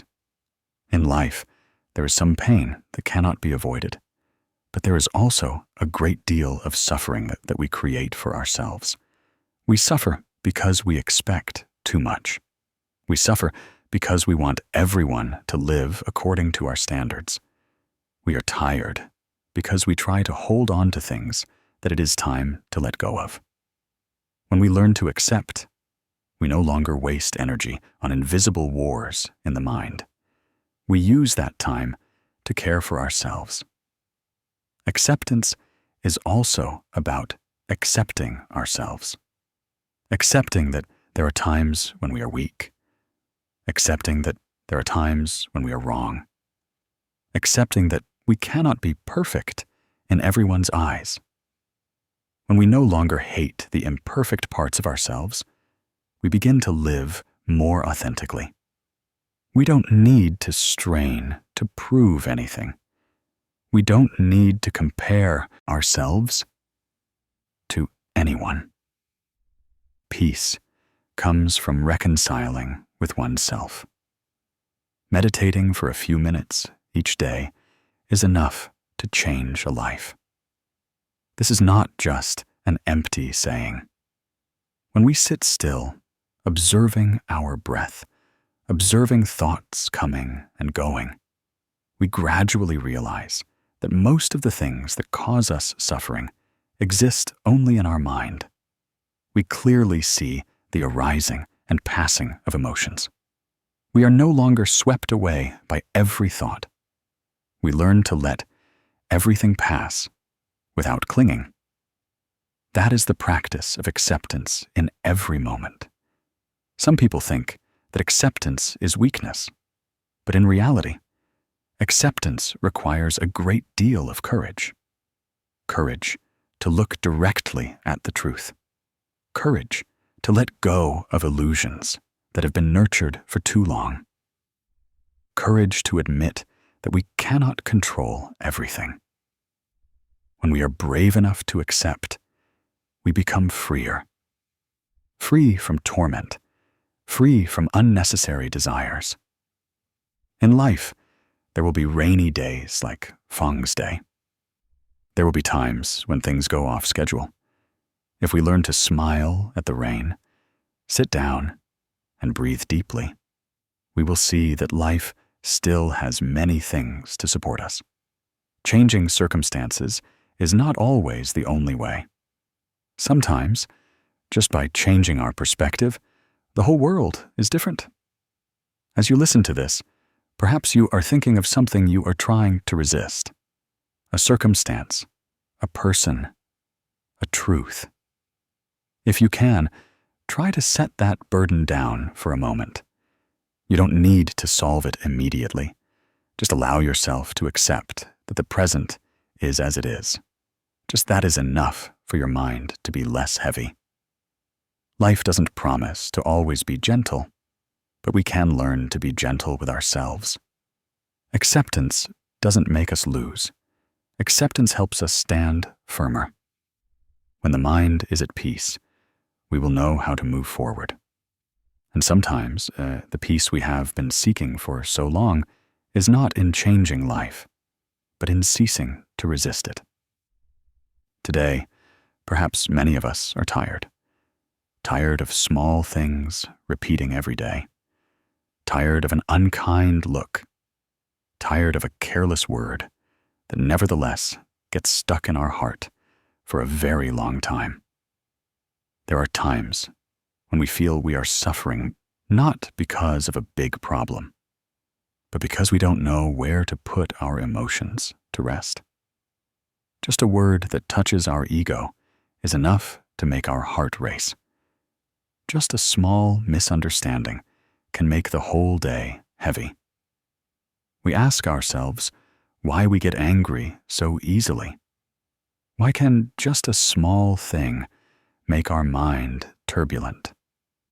And then we realize that what makes us tired is not necessarily others, but the unexamined emotions within us. Some angers come very quickly. They give no warning. They appear as a reflex. When insulted, when looked down upon, when feeling disrespected, anger rises as if it is a natural part of being human. And it is true, anger is an instinct. No one can deny that. We are born with all kinds of emotions, including anger. Anger helps us defend ourselves. Anger helps us know when we are hurt. But the problem is not whether we get angry or not. The problem is where we let anger lead us. Some people go through their entire lives without doing anything truly bad. But because of a moment of anger, they lose everything. A relationship breaks up. A family fractures. A future closes. All because they couldn't stop in time when anger flared. When we look back at the times we got angry in the past, rarely do we feel we were completely right. Most of the time, we only feel regret. Regret for saying things that shouldn't have been said. Regret for doing things that cannot be undone. Regret for letting temporary emotions control an entire long story. In Buddhist teachings, anger is considered one of the fires that burn away merit.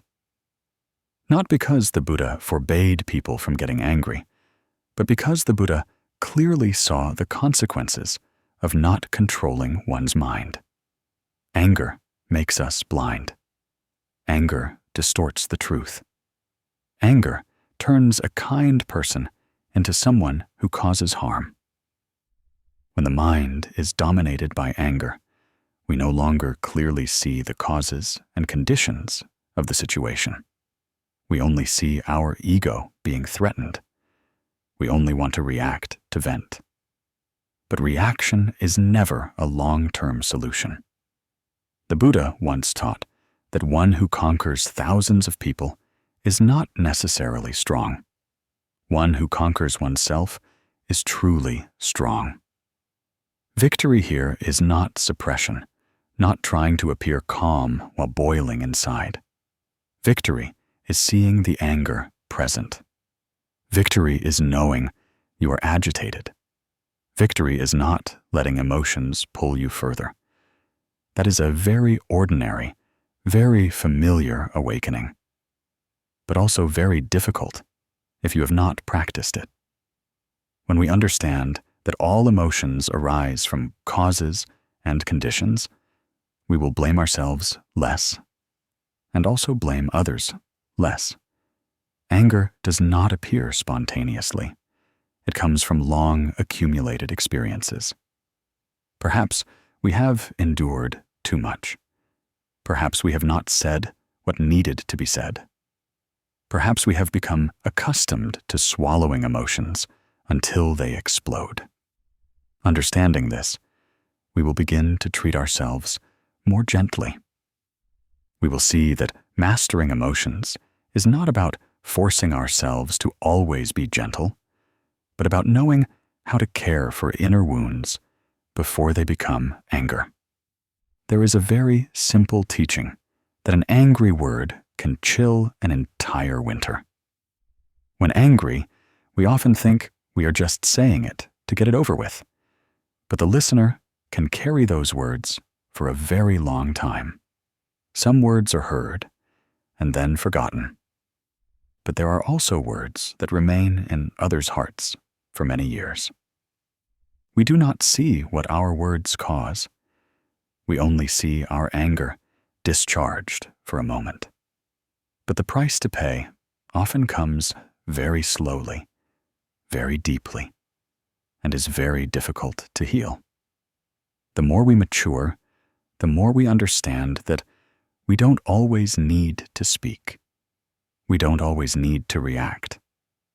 Silence at the right time is not weakness. Silence at the right time is a form of courage.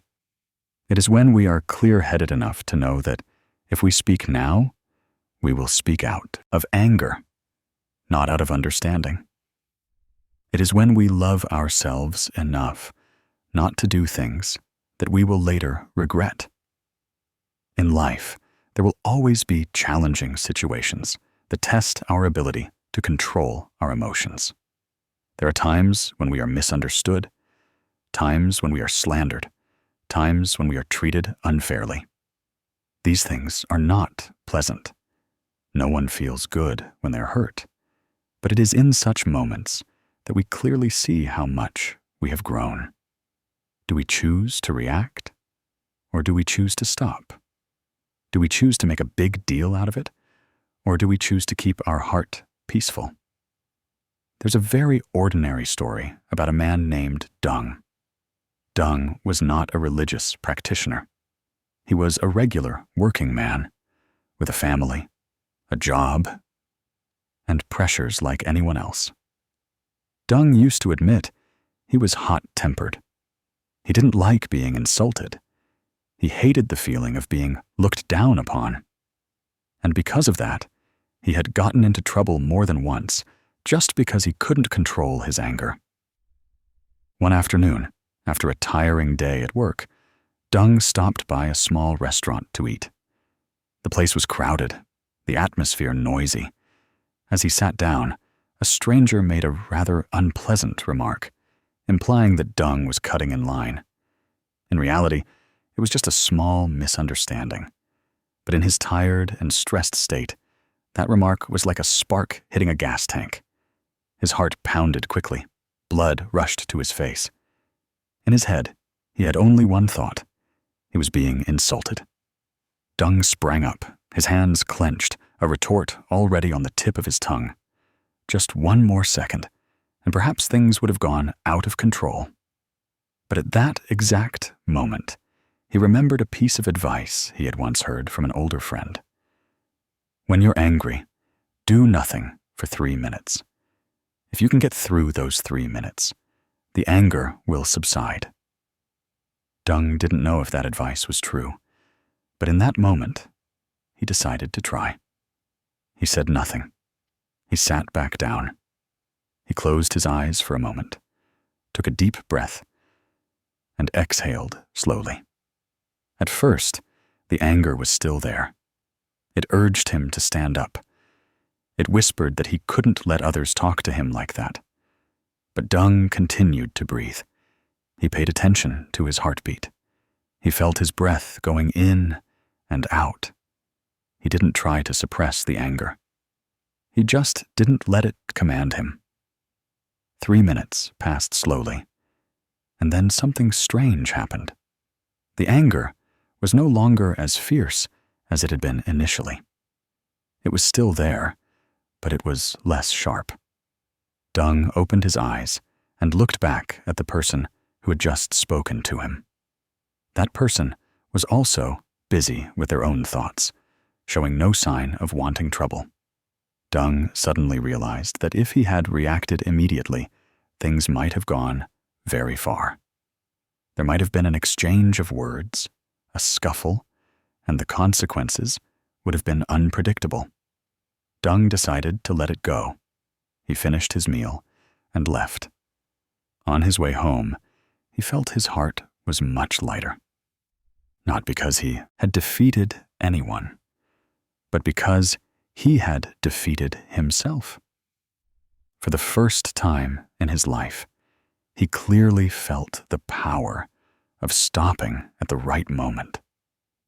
He understood that those 3 minutes of silence had saved him from many unnecessary things. After that incident, Dung began to pay more attention to his emotions. He didn't become a person who never got angry, but he learned to recognize anger earlier. He learned to give himself a pause.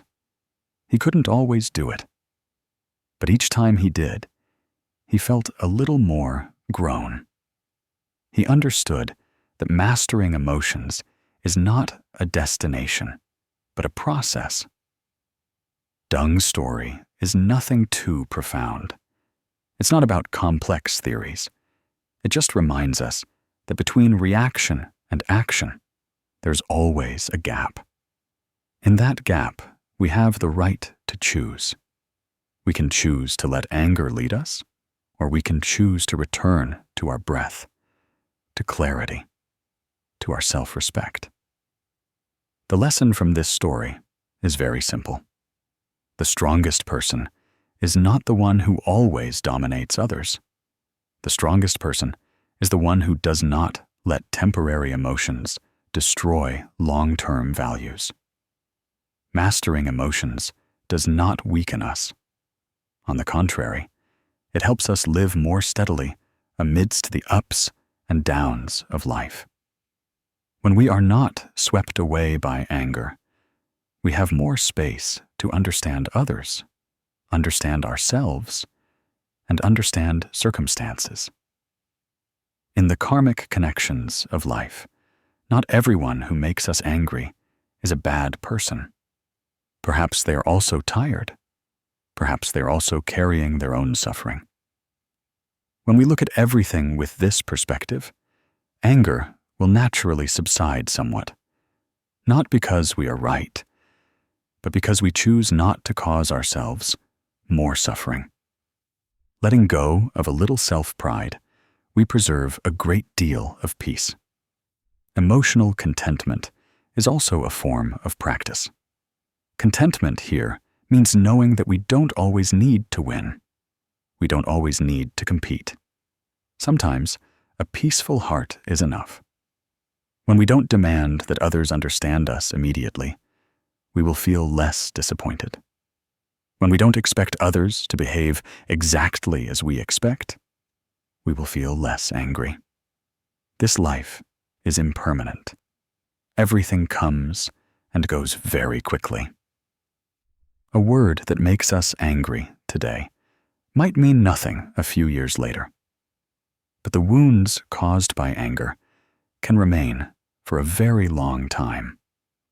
Therefore, whenever anger arises, remember that it is also just a temporary state. It comes, and it will go. We don't need to do anything. We just need not to identify with it. When people hear about spiritual practice, many think of temples, scriptures, distant things. But in reality, spiritual practice begins with very small moments in daily life. One time not speaking when angry. One time choosing silence instead of reacting. One time returning to the breath when the mind is troubled. No one sees these things. No one praises them. But these are the very things that silently make our mind steadier, our life lighter. Now, if you are hearing these words at a time when your heart is full of turmoil, allow yourself a pause. You don't need to change immediately. You don't need to become perfect. Just realize that you are not your anger. You are the one seeing the anger. And just seeing it is already a very big step. Relax your shoulders a little. Inhale slowly. Exhale gently, without thinking about anything else. Just be here, in this moment. Whatever emotion comes, let it come. Whatever emotion goes, let it go. You don't need to chase it, nor do you need to push it away. Just abide in that gentle awareness, and you will see that when your mind is less turbulent, life will naturally be much more peaceful. There is a very familiar suffering that almost all of us have carried in our hearts at least once in our lives. That is the feeling of being tired because of other people, tired of their words, tired of their actions, tired of things they do that don't meet our expectations. At first, it's just a little displeasure. Then it becomes noticed, then uncomfortable, then irritated. Finally, every time we think of that person, our heart immediately feels heavy. It's not necessarily that they did anything seriously wrong, but because we keep remembering their flaws, we are the ones who are restless. Sometimes we lie in bed, still replaying an old comment. Sometimes we are eating, but in our mind, we are still repeating someone else's mistake.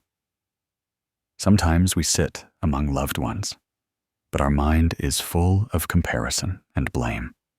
We suffer not because of what the other person is doing, but because of what we are holding in our mind. Remembering others' flaws makes us suffer. That is a very ordinary truth, understood without high learning. Yet very few are willing to look directly at it. We often think that if others were better, we would feel lighter.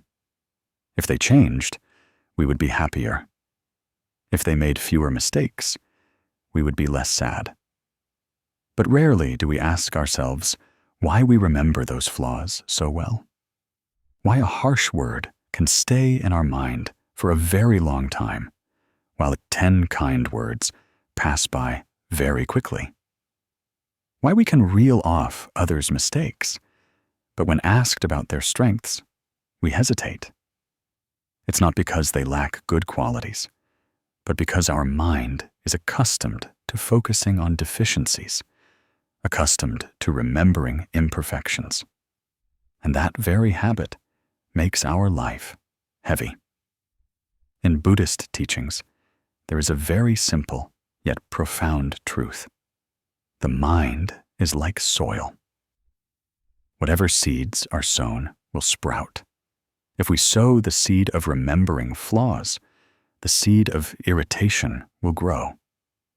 If we sow the seed of gratitude, the seed of peace and joy will blossom. It's not circumstances that determine our emotions, but how we view those circumstances. A person can live with another person for many years. If every day they only remember the things that annoy them, then each passing day is a burden. But if every day they make an effort to remember one kind thing, just a small strength, then that relationship naturally softens, not because the other person has become more perfect, but because our own mind has changed its way of seeing. The Buddha taught that suffering mostly arises from clinging to the ego, clinging to right and wrong, clinging to the desire that others must be as we think. When we cling a lot, we easily see flaws. When we let go a little, we easily see gratitude. Letting go here is not neglecting or enduring. Letting go is not fostering things that weigh down our heart. Letting go is knowing that everyone has their imperfect parts, including ourselves. When we see that clearly, we are less harsh with others and also suffer less ourselves. It's a very strange thing that when we remember someone's good qualities, our heart immediately softens. Even if that person doesn't know, doesn't realize, and doesn't change anything at that moment, our heart is already different. When we remember the strengths of our friends, our affection naturally deepens. We pay less attention to clumsy remarks, less scrutinize unrefined actions. We remember that person once helped us when we were in trouble, once listened to us when we were sad, once was there for us when we were weak. Just remembering one such thing, the irritation in our heart lightens considerably. The same applies to loved ones. In a close relationship, arguments often don't come from big issues, but from very small things. A habit, a way of speaking, a repeated action. If every time we argue, we only remember that the other person is always wrong here, or lacks something there, then conflicts will only intensify. But if we practice remembering the strengths of our loved ones, remembering how they tried for us, how they sacrificed, then even when disagreeing, our heart softens. Arguments decrease, not because problems disappear, but because our mind no longer wants to make a big deal out of things. Remembering others' strengths is a way to broaden our mind. When we focus only on flaws, our mind narrows. When we are willing to look at good things, our mind broadens. A broad-minded person is easy to live with, easy to empathize with, easy to forgive, not because they are weak, but because they don't want to cause themselves suffering. The scriptures teach that one who practices gratitude usually has a peaceful mind, while one who only focuses on flaws usually has an agitated mind. Peace or agitation does not come from external people, but from our own perspective. Gratitude is a natural sedative. When gratitude arises in the heart, worries subside. When we remember that in this life there are still people who treat us well, there are still things to cherish, then petty annoyances no longer occupy our entire mind. Gratitude doesn't need to be grand.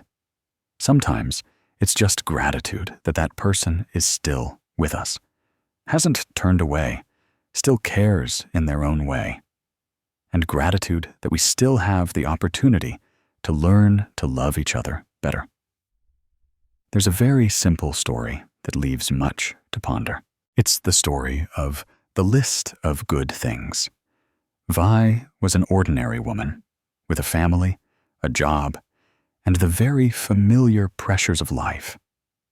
She used to think she was difficult and often irritable. She frequently felt tired of the people around her, from her husband and children to her colleagues. Every day, her mind was full of dissatisfactions. This person didn't do it right.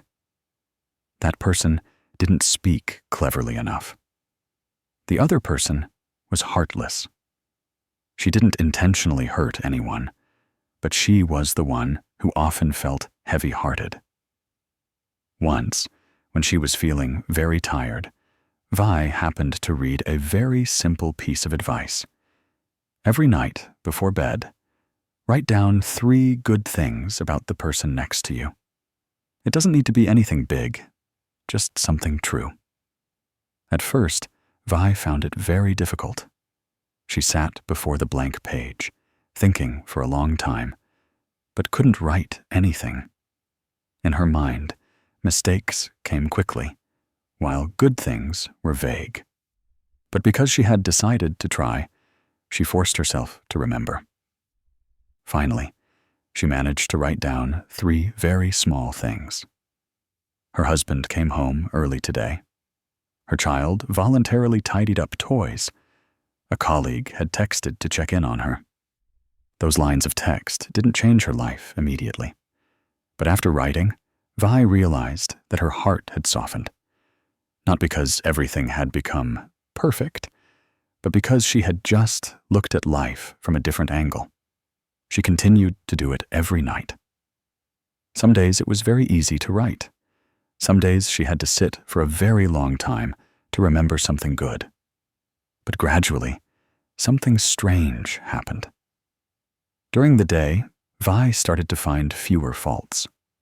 When something displeased her, she still saw it, but no longer clung to it as before. In her mind, parallel to the imperfections, there was always another question. Is there anything valuable about this person that I haven't remembered yet? After a while, Vi realized that she was less irritable. Not because others had changed much, but because she had changed her way of remembering. The relationships in her family softened. Arguments were no longer as tense as before. When disagreements arose, she found it easier to stop, easier to breathe out. The list of good things wasn't magic, but it helped her train her mind, train her seeing, train her remembering. And when the mind became accustomed to remembering good things, bad things naturally no longer occupied all the space in her heart. The lesson from that story is very gentle. Look at good things, and the mind naturally brightens. You don't need to force yourself to be artificially positive. You don't need to deny what isn't right.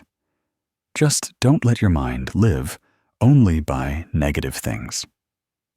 When you are willing to make space for good things, even if only a little, light will naturally enter. A bright mind makes the path lighter. In daily life, we cannot choose perfect people to live with, nor can we demand that all relationships run smoothly. But we can choose what image to keep in our mind. Everyone has 2 sides, one side that annoys us, and one side for which we are grateful. Whichever side we remember more, that side grows larger in our lives. Remembering strengths doesn't make others perfect, but it makes our own heart lighter. The Buddha once taught that a wise person is not one who does not see flaws, but one who does not let those flaws burn their mind. See to understand, not to hold on to. If we see others' flaws, we can remind them, offer advice, or simply keep a suitable distance. But if we keep bringing those flaws home, to let them dwell in our mind, to let them follow us to bed, then we are the one who suffers. Letting go is not forgetting everything, but not carrying what is unnecessary. When we practice remembering strengths, practice gratitude, life naturally becomes lighter. Worries don't disappear, but they no longer suppress us. Conflicts still exist, but they no longer cause us sleepless nights. The mind is like a room. If we fill it with trash, there is no space to breathe. If we are willing to clean some out, to keep only what is necessary, that room will be airy.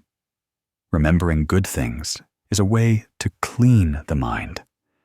If there's a gentle reminder for you right now, it is to try to pause for a moment before going to sleep. You don't need to know a lot. Just remember one good thing about the person next to you today. It could be a small action, an ordinary comment, a silent presence. Remember it, and then smile. No one needs to know. No one needs to praise. You just need to know that in your heart, there is still room for good things. When the mind still remembers good things, then no matter how many storms life brings, the heart still has a place of peace. There is a very familiar dharo that almost everyone has touched at least once in their lives. That is the feeling of returning to an empty room with no conversations, no one asking how you are or if you're tired.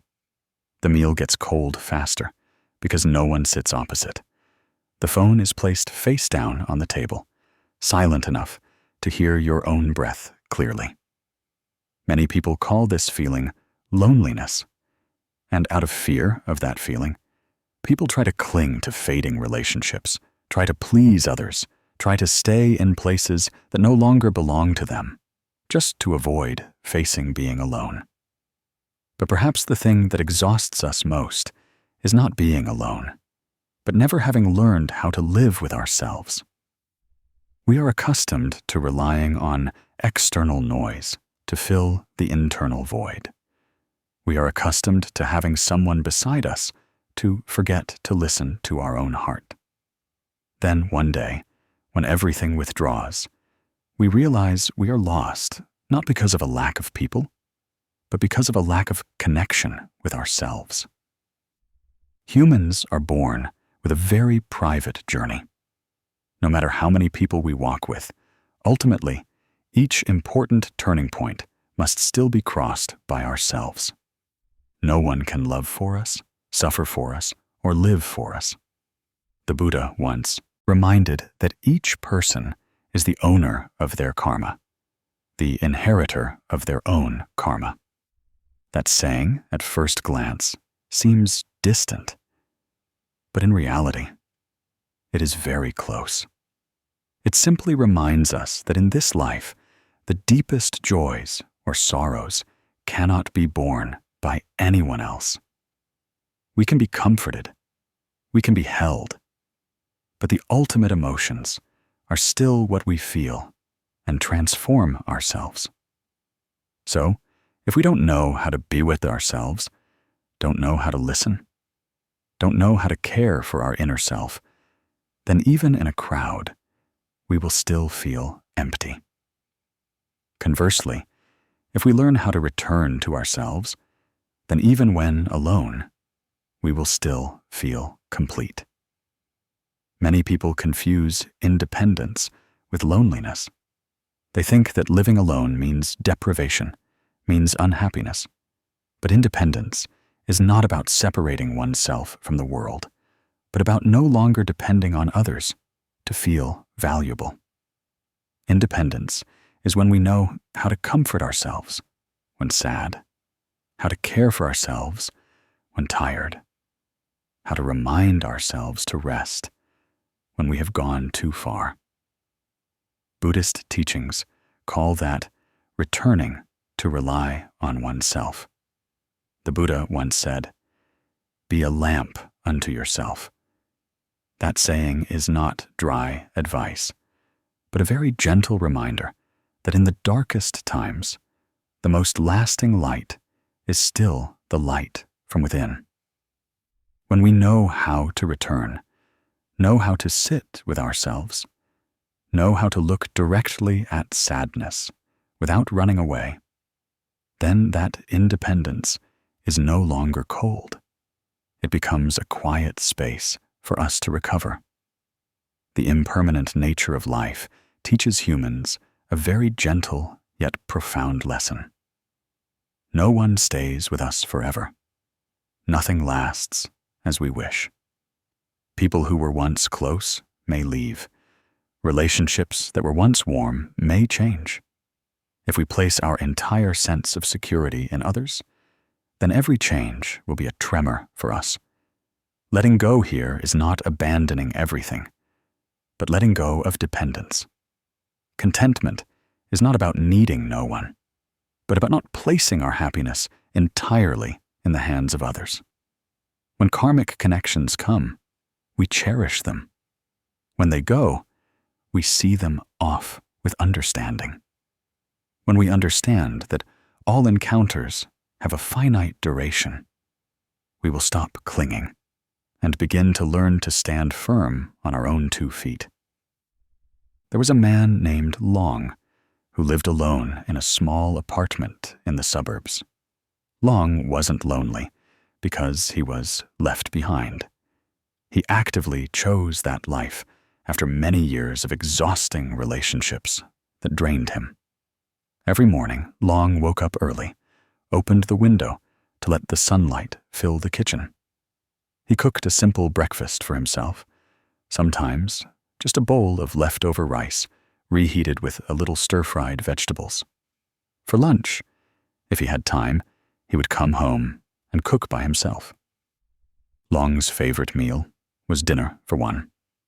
He arranged it neatly, without rushing, ate slowly, chewed carefully, savoring the taste of each dish. There were no conversations, but there was no sense of emptiness either. He ate in full presence with himself. Someone once asked Long, "Don't you feel sad eating alone like that?" Long just smiled. He said that before, when he lived with many people, he still felt sad because meals then were full of talk but lacked listening. But now, a meal for one helps him understand himself better. He knows what he likes, how much is enough to eat, and when he's full. Long said that on some very tired days, he didn't try to appear strong in front of anyone. He allowed himself to be tired. He cooked a bowl of porridge, ate it, and went to bed early. No one blamed him for being weak. No one demanded he be cheerful. That very solitude gave him a sense of security. Gradually, Long realized he no longer feared empty spaces. He didn't need to turn on the TV to fill the silence. He sat quietly, listening to the wind outside the balcony, listening to his own heart moving. When people came, he welcomed them cheerfully. When no one was there, he was still fine. He didn't close himself off from the world, but he also didn't lose himself in the world. That independence didn't make him cold. It made him more compassionate, because when he was sufficient with himself, he no longer expected others to fill any void for him. Long's story isn't to advise everyone to live alone. It gently reminds us that if we haven't learned to live with ourselves, then no matter where we are, we will feel a sense of lack. The Buddha once taught that when the mind is at peace, the surroundings are at peace. When our mind no longer chases the presence or absence of others, any circumstance can become a refuge. Living independently is a journey of returning. returning to realize we have abandoned ourselves for too long, returning to care for small wounds that we previously avoided, returning to understand that we also deserve love from ourselves. The lesson learned from Long's single meal is very simple. When we know how to be with ourselves, we no longer fear being alone. When we know how to comfort ourselves, we no longer feel a void when external comfort is lacking. When we know how to care for ourselves, we no longer wait for someone to always be there to look after us. And when we are complete from within, the relationships that come to us will be lighter, healthier, no longer places to cling to, but places to walk a path together. If at any time you return home to silence, please don't rush to conclude that you are lonely.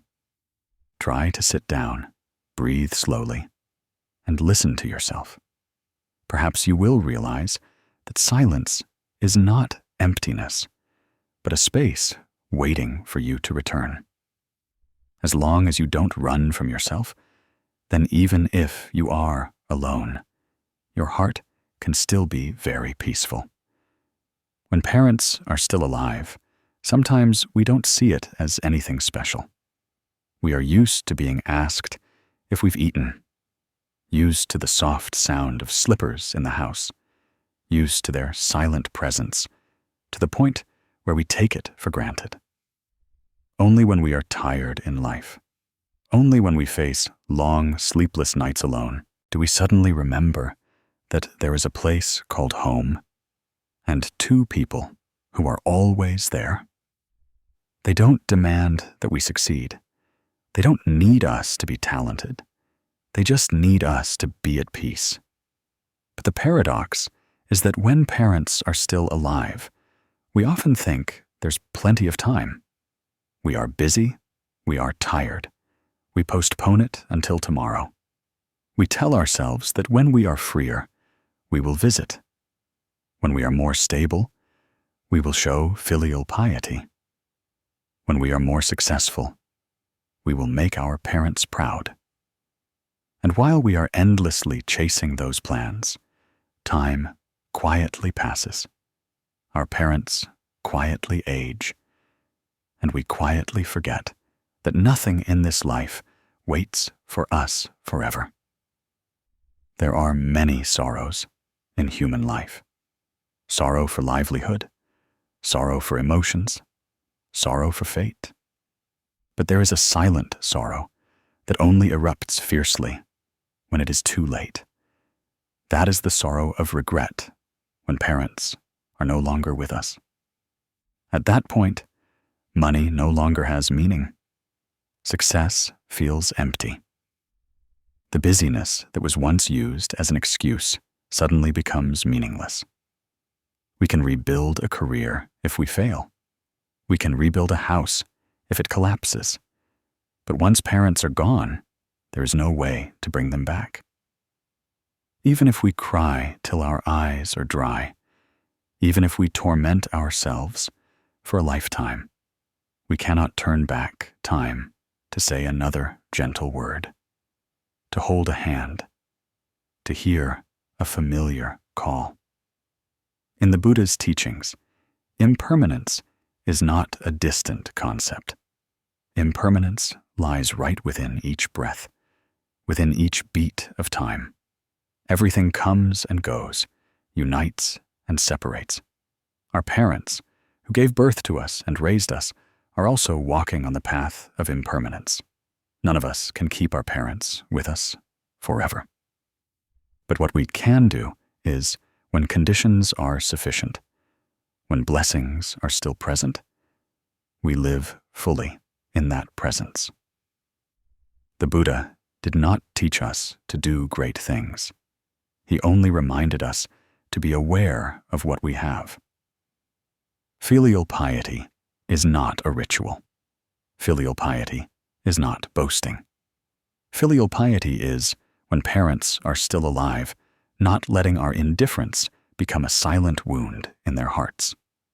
Filial piety is, when we still can, we choose to return. Many people think that filial piety means being rich, being successful, providing parents with a full life. But the truth is, what parents need most is often not money. What they desire most is their child's presence, a phone call to check in, a meal eaten together, the feeling that they are still needed. In the karmic connections of life, parents and children meeting each other is not accidental. It is a deep connection, a debt of gratitude from many lifetimes. Some people are born without parents by their side. Some grow up lacking love.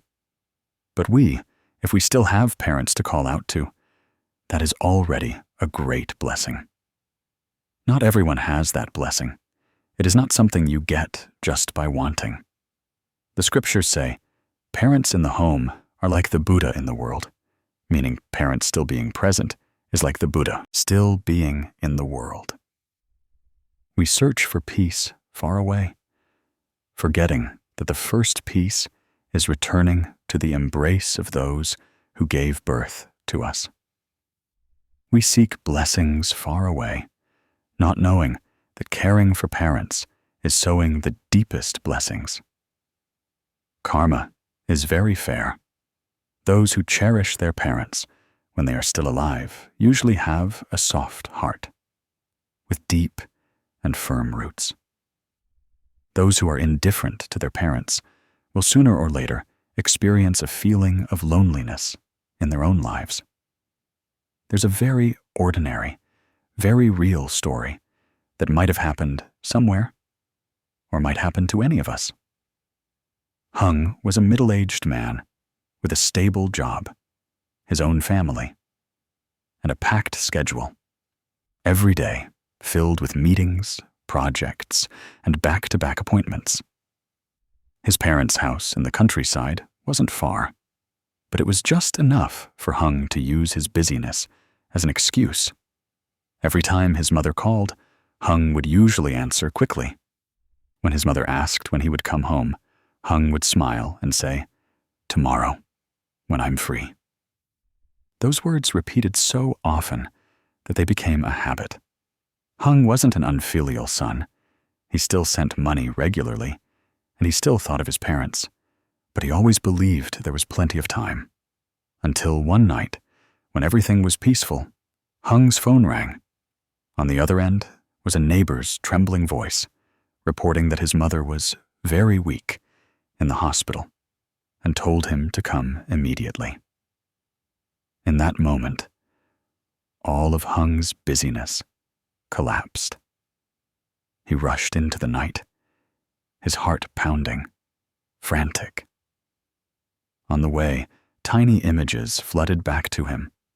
Times his mother called him home for dinner. Times his mother said she missed her grandchild. Times he had responded with haste. He began to ask himself why he hadn't come home sooner. Why did he keep thinking his mother would always be there waiting? When Hung arrived, his mother lay there, much thinner than he remembered. She opened her eyes and looked at him, her gaze a mixture of joy and sadness. She held his hand, her frail hand trembling. His mother didn't blame him. She only said, "I know you're busy, dear. Just your being here puts my mind at ease." Those very words made Hung burst into tears. He realized that what his mother needed was never money, gifts, or distant promises. She just needed her son to be there at the right time. That night, Hung sat by his mother's bed, listening to every breath, seeing the fragility of life. For the first time, he deeply felt that parents couldn't wait forever. For the first time, he understood what filial piety truly meant.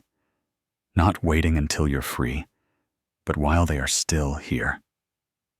Fortunately for Hung, his mother recovered, but the scar of fearing losing his mother was deeply etched in his heart. It became a lifelong reminder that nothing is more important than returning while you still can. Not everyone is as lucky as Hung. Some people receive that midnight call, but by the time they arrive, they only have time for a last glimpse.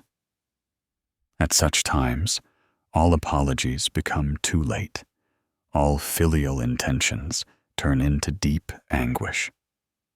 We might comfort ourselves by thinking that our parents understood us, but deep down, we know that some things, if done sooner, would not have left us with that pain for the rest of our lives. The lesson from that story is not in fear. It is in awakening. While your mother is still alive, there is still blessing. There is still a place to return to. There is still someone who calls your name with all their love. Don't wait until you lose something to understand its value. Don't wait until there's only a photo left to begin mourning. Filial piety is not a burden. Filial piety is an opportunity to sow blessings for yourself, an opportunity for your heart to soften, to cling less, to compete less. When we know how to humble ourselves before our parents, our ego naturally shrinks. When the ego shrinks, our mind also becomes much lighter. In the journey of thinking less, one very important thing is knowing how to set the right priorities in life. Fame and fortune can wait. Work can be rescheduled, but parents cannot wait for us forever. Every time we choose to stay at work a little longer and miss a family meal, we are trading something that cannot be retrieved. Every time we are irritable with our parents due to external fatigue, we are letting our ignorance hurt the people who love us most. The Buddha once taught that if you want to know if your blessings are abundant or scarce, look at how you treat your parents. A filial person, even if life has its storms, their mind will not easily break. One who forgets filial duty, even if externally prosperous, will have a very deep void within, a void that no money can fill. Only returning, presence, and timely love can fill that void. When parents are still alive, practice listening more. Don't rush to interrupt. Don't assume you understand everything. Parents are old. Their memory might not be as good. Stories might repeat. But in that repetition is the fear of being forgotten, the desire to connect. When we listen patiently, not only are our parents comforted, but our own mind also cultivates compassion. Compassion for parents is also compassion for ourselves. Life is inherently short. Everyone walks a certain path with us. Parents walk the first part with us, but it is the most crucial part. When that part closes, we will have to continue on our own with everything we have received and everything we have missed. Therefore, while you still can, choose to be a complete child. You don't need to be perfect. Just be sincere. You don't need eloquent words, just true presence. Now, if your parents are still alive, try to pause for a moment. Take a deep breath. Think of that face, that voice. Think of the times you postponed things until tomorrow. And if you can, pick up the phone. Call and ask a very simple question. How are you doing today, Mom and Dad? Just that is enough to warm a whole long day. Let this reminder seep into your mind, gently, like a breeze. Having parents still alive is the greatest blessing. That blessing doesn't wait for us to realize it before staying. That blessing only stays with us when we cherish it. When our mind thinks less chases less distant things, we will see that happiness is sometimes very close. It is right there in an old house, in a familiar voice, in the presence of parents still sitting there, waiting for us to return. There are days when we wake up already tired. We haven't done much, but our heart is heavy. Not because of deprivation, nor necessarily because of great suffering, but because the mind keeps thinking endlessly. Thinking about yesterday's unfinished business, thinking about tomorrow's unarrived events, thinking about others being better than us, thinking about how things should have been different. And so, the mind refuses to stop, dragging along continuous restlessness. Many of us live amidst more abundance than our ancestors, yet we don't feel as peaceful as they did. Because life may be enough, but the mind never agrees to be enough. We think that with a little more, we will be at peace, but once we have it, we feel lacking. We think that when we achieve what we desire, we will feel lighter. But once achieved, we fear losing it. That loop keeps spinning, making people tired without knowing why. In truth, what makes us suffer isn't necessarily circumstances, but how our mind reacts to them. The Buddha once reminded that suffering comes not only from what happens, but from clinging to what happens. When we want life to go our way, when we hope others will understand us, when we demand that everything be stable and lasting, we are placing a burden on our own mind, because life simply does not operate according to anyone's personal will. Everything changes. This body changes. Feelings change. Circumstances change. Even our own thoughts change every day. But we often forget that. We live as if everything must be certain, must be long-lasting, must be exactly as we wish.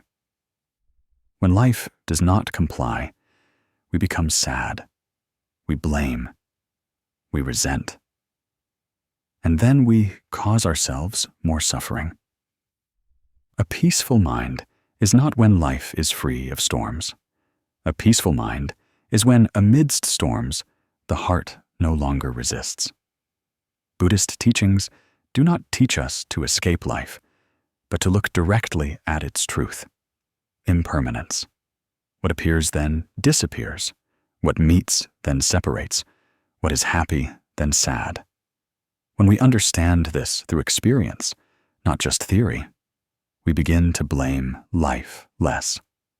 We stop asking why this happened to me. We stop comparing our fate with others. We accept that each person's life has its own connections, its own rhythm, its own lessons. No two are alike, and there's no need to be alike. Contentment is not about not trying. Contentment is knowing when to stop at the right time. We still work, still nurture dreams, still live fully, but without the feeling that if we don't achieve, we will collapse. We do things with appreciation, not out of craving. When we achieve, we are happy. When we haven't achieved, we are still at peace. That is a very big difference. Those who are not content, even with much, worry. Those who are content, even with little, are at peace, not because they are resigned, but because they do not let their heart be pulled too far from reality. The scriptures say, "The contented, though lying on the ground, still find joy and peace." That sentence is not to advise us to live in deprivation, but to remind us that the root of peace lies in the mind, not in material things. When the mind always looks outwards for compensation, we will never feel enough. When the mind knows how to return, look at what we already have. Sufficiency begins to appear very naturally. There's a small, very ordinary story about a middle-aged man who, after many years of struggle, finally achieved the things he had always dreamed of. A stable job, a spacious house, a car that served his needs. But instead, he didn't feel as happy as he had imagined.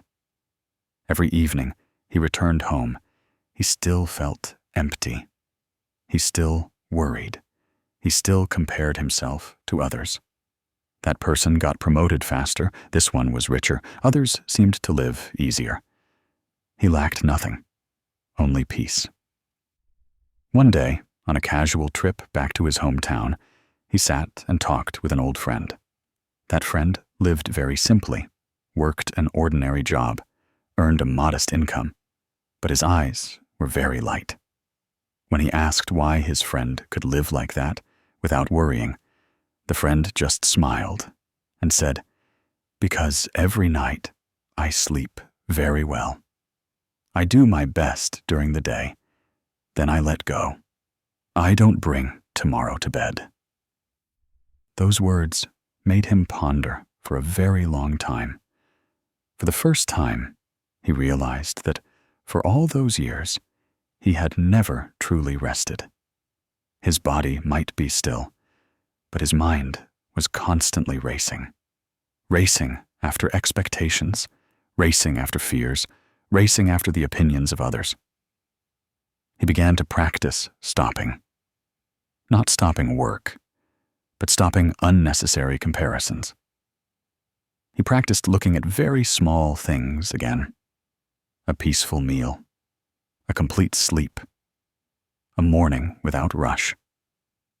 Gradually, he felt his heart lighten. Not because life became less difficult, but because his mind became less tense. The lesson learned is not to abandon everything, but to know what to choose. Choose what is truly necessary for your mind. We can live in this world without letting the world drag us away. We can interact with all sorts of things, but not let them occupy our entire heart. When the mind thinks less, life is naturally peaceful. Not because life changes, but because we no longer cause ourselves more suffering. Letting go is not abandoning responsibility, but letting go of attachment. We still love, but do not possess. We still try, but do not despair. We still care, but do not control. When we understand causes and conditions, we know that some things come because conditions are sufficient. Some things go because conditions have ended. Clinging only adds more pain. Acceptance is not defeat, but wisdom with oneself. In the end, the most precious thing is not how much we have acquired, but whether our mind is at peace. When the mind is at peace, an ordinary day also becomes worth living. When the mind is in turmoil, an abundant day also turns tiring. No one can live your life for you, nor can anyone keep your mind for you. Only you can choose to slow down, think less, and love yourself a little more. Now, if you are hearing these words, allow yourself a moment to pause. You don't need to understand everything. You don't need to remember everything. Just breathe a little slower. Place your hand on your chest. Feel your heartbeat. And quietly remind yourself that you are here, that this present moment is still enough to live. What hasn't come, let it come. Then deal with it. What has passed, let it pass.